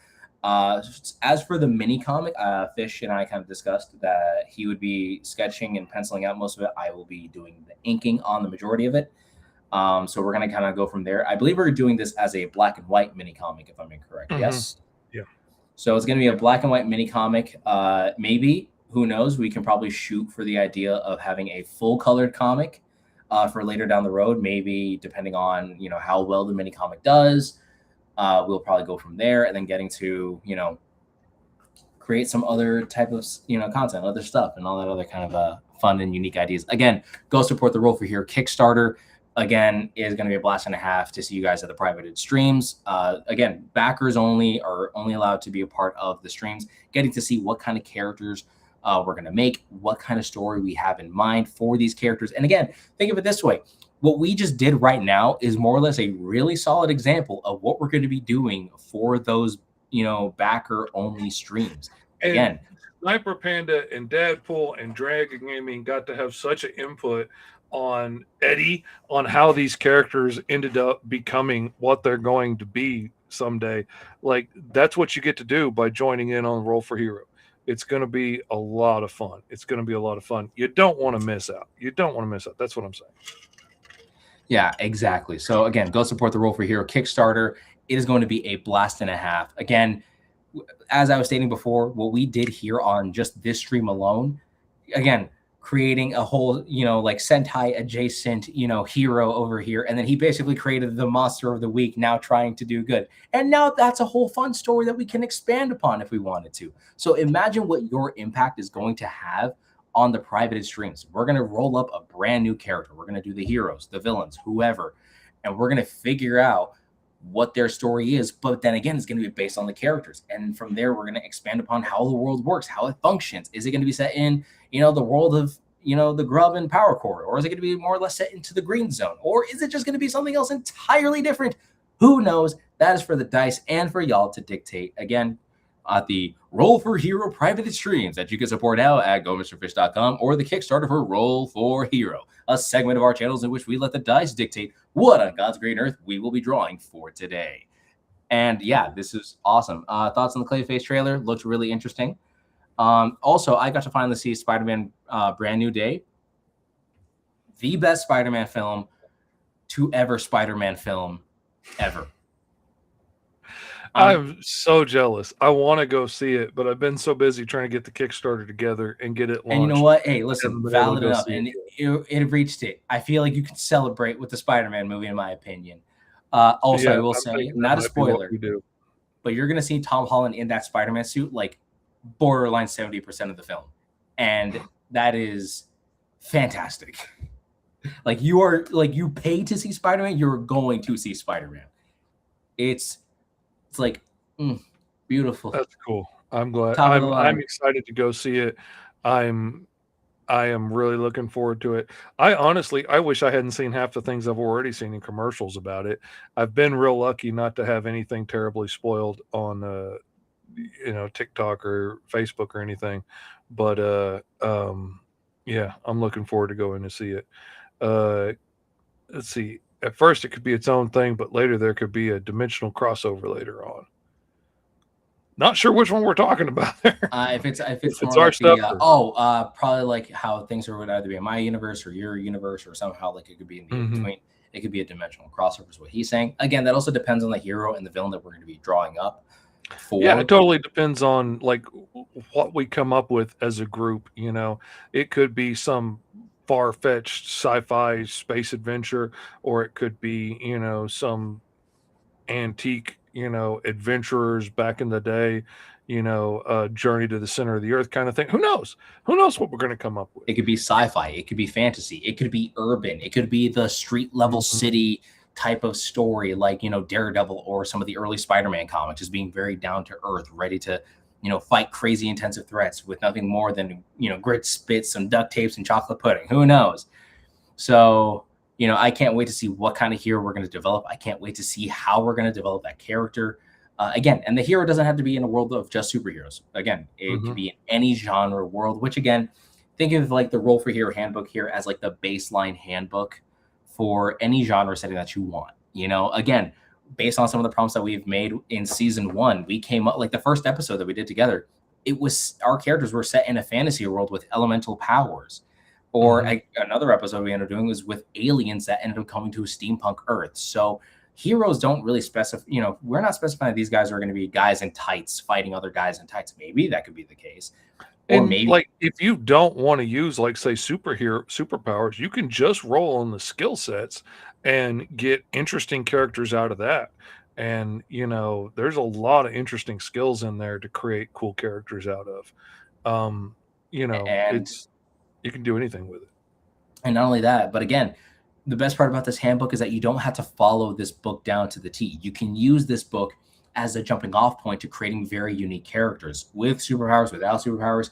You can, maybe you have an idea of what kind of powers your character has, and maybe you want to like get some extra like confirmation, or maybe you want to really throw a monkey wrench in the system, being like, okay, what element power do they have? What animal would they be based on? Or, what kind of origin would they really have? And then from there, you get to just play up on that. Or, do what you want. Again, it's not a hard set of rules. It's more like, again, it's not like a specific set of Lego pieces. It's in reality colors of paint that you get to kind of work with and seeing how it manages to come together. You can together. use as much or as little as each one of you want, mix them however you see fit, and make whatever you want out of it. And if you're determined that, you got yellow and red and you really wanted some blue, throw a little blue in there. I don't care. I ain't going to tattle on you. I mean, if you want to pick what it is instead of roll for it, absolutely. Pick something that sounds like fun. This is supposed to spur your creativity and get you making something awesome. And, however you get there is how you get there. Like Eddie said, Spider Noir had way too much Nick Cage in it for my taste. And the Spider, that whole montage, that was hard for me to watch, because that was Nick Cage just Nick Caging it up as much as he could Nick Cage. And but Brand New Day, you got a bit of Tom Holland, you got a whole lot of Spider-Man, and some very unique characters that I did not expect to be, at least within this phase of Marvel. But again, I'm not saying nothing. I don't want to know. That's what I said. That's all I'm saying. That's all I'm saying. So anxious to see it and see what's going to be what. My son already threw out a what if before he went to go see it. That's got my brain tingling now. And I haven't really talked to my son since he's gone to see it, because I know he's going to end up ruining something if we talk much. But on that note of me not talking to my son anymore over the Spider-Man movie, I think it's time to go so I can save my voice a little bit, so we can be back Wednesday at 3:30 Eastern, 2:30 Central for the first of the streams. And this one is going to be public, so everybody can still join in on this one if you haven't backed it. But all the backers are going to get the link too to come hang out. And we are going to start rolling up the first characters that could end up being in the mini comic. So you definitely want to be here Wednesday for that. Oh, Spider-Man officially broke 1 billion already over the weekend. It did. That is crazy. It did. I could 100%. Actually, the wife and I got the popcorn bucket and a little cup from Regal. So we got the whole thing that looks like Spider-Man's head. It was so funny. But yeah, I mean, outside of that, so again, to really kind of try to wrap things up, because I know we're going to try to read the responses to the comments and stuff like that, and we're always going to get thrown off. I believe it is now time for us to more or less end our amazing session. Again, the Kickstarter has launched. It has been fully funded within 5 hours, which is freaking insane. But let's see if we can try to reach some of the other stretch goals from either commission works from Fish and I, to being a part of the streams, to probably obtaining the spiral notebook or the little pad where you get to draw your fun character that you rolled up. So guys, go check out the Kickstarter right now, which is on Kickstarter.com. Or go to MrFish.com and find the Roll for Hero Kickstarter. Pitch in whatever you can. Any bit of that support does help out by a metric ton. Again, it is taking at least me a step further into really kind of getting myself out there. It gets Fish a new opportunity to really, create something on his own. And again, mind you, for Fish, he has created projects, was the artist for many books that, Kickstarter enjoyed. But this being a project that was, the combined efforts of both of us, and let's be honest, Fish has done most of the grunt work on this, being a Kickstarter project that has been very much admired, that is saying something. So guys, please go support the Roll for Hero Kickstarter. Again, we've reached the limit, but we want to go beyond that. And we want to see what else we can kind of come up with, seeing what else we can do. I would love to get onto the sci-fi extension pack, and we could probably do other ones from there. But outside of that, it is time for us to more or less end our session here. These characters were fun to draw. So to my nieces, nephews, and to those in between, make sure to follow these 3 simple rules. Make sure to stay awesome, to stay weird, and always to keep life to the easiest. And remember that art inspires all, but you can inspire more. But until then, stay ultra. Roll for Hero! And even if you were to have like a prompt of 10 different things, right? Like say if you had one prompt of like, oh, like here's 10 different personality traits, here's 10 different superpowers, here's 10 different drawbacks. I like coming up with random list of powers and then just see what I come up with. Imagine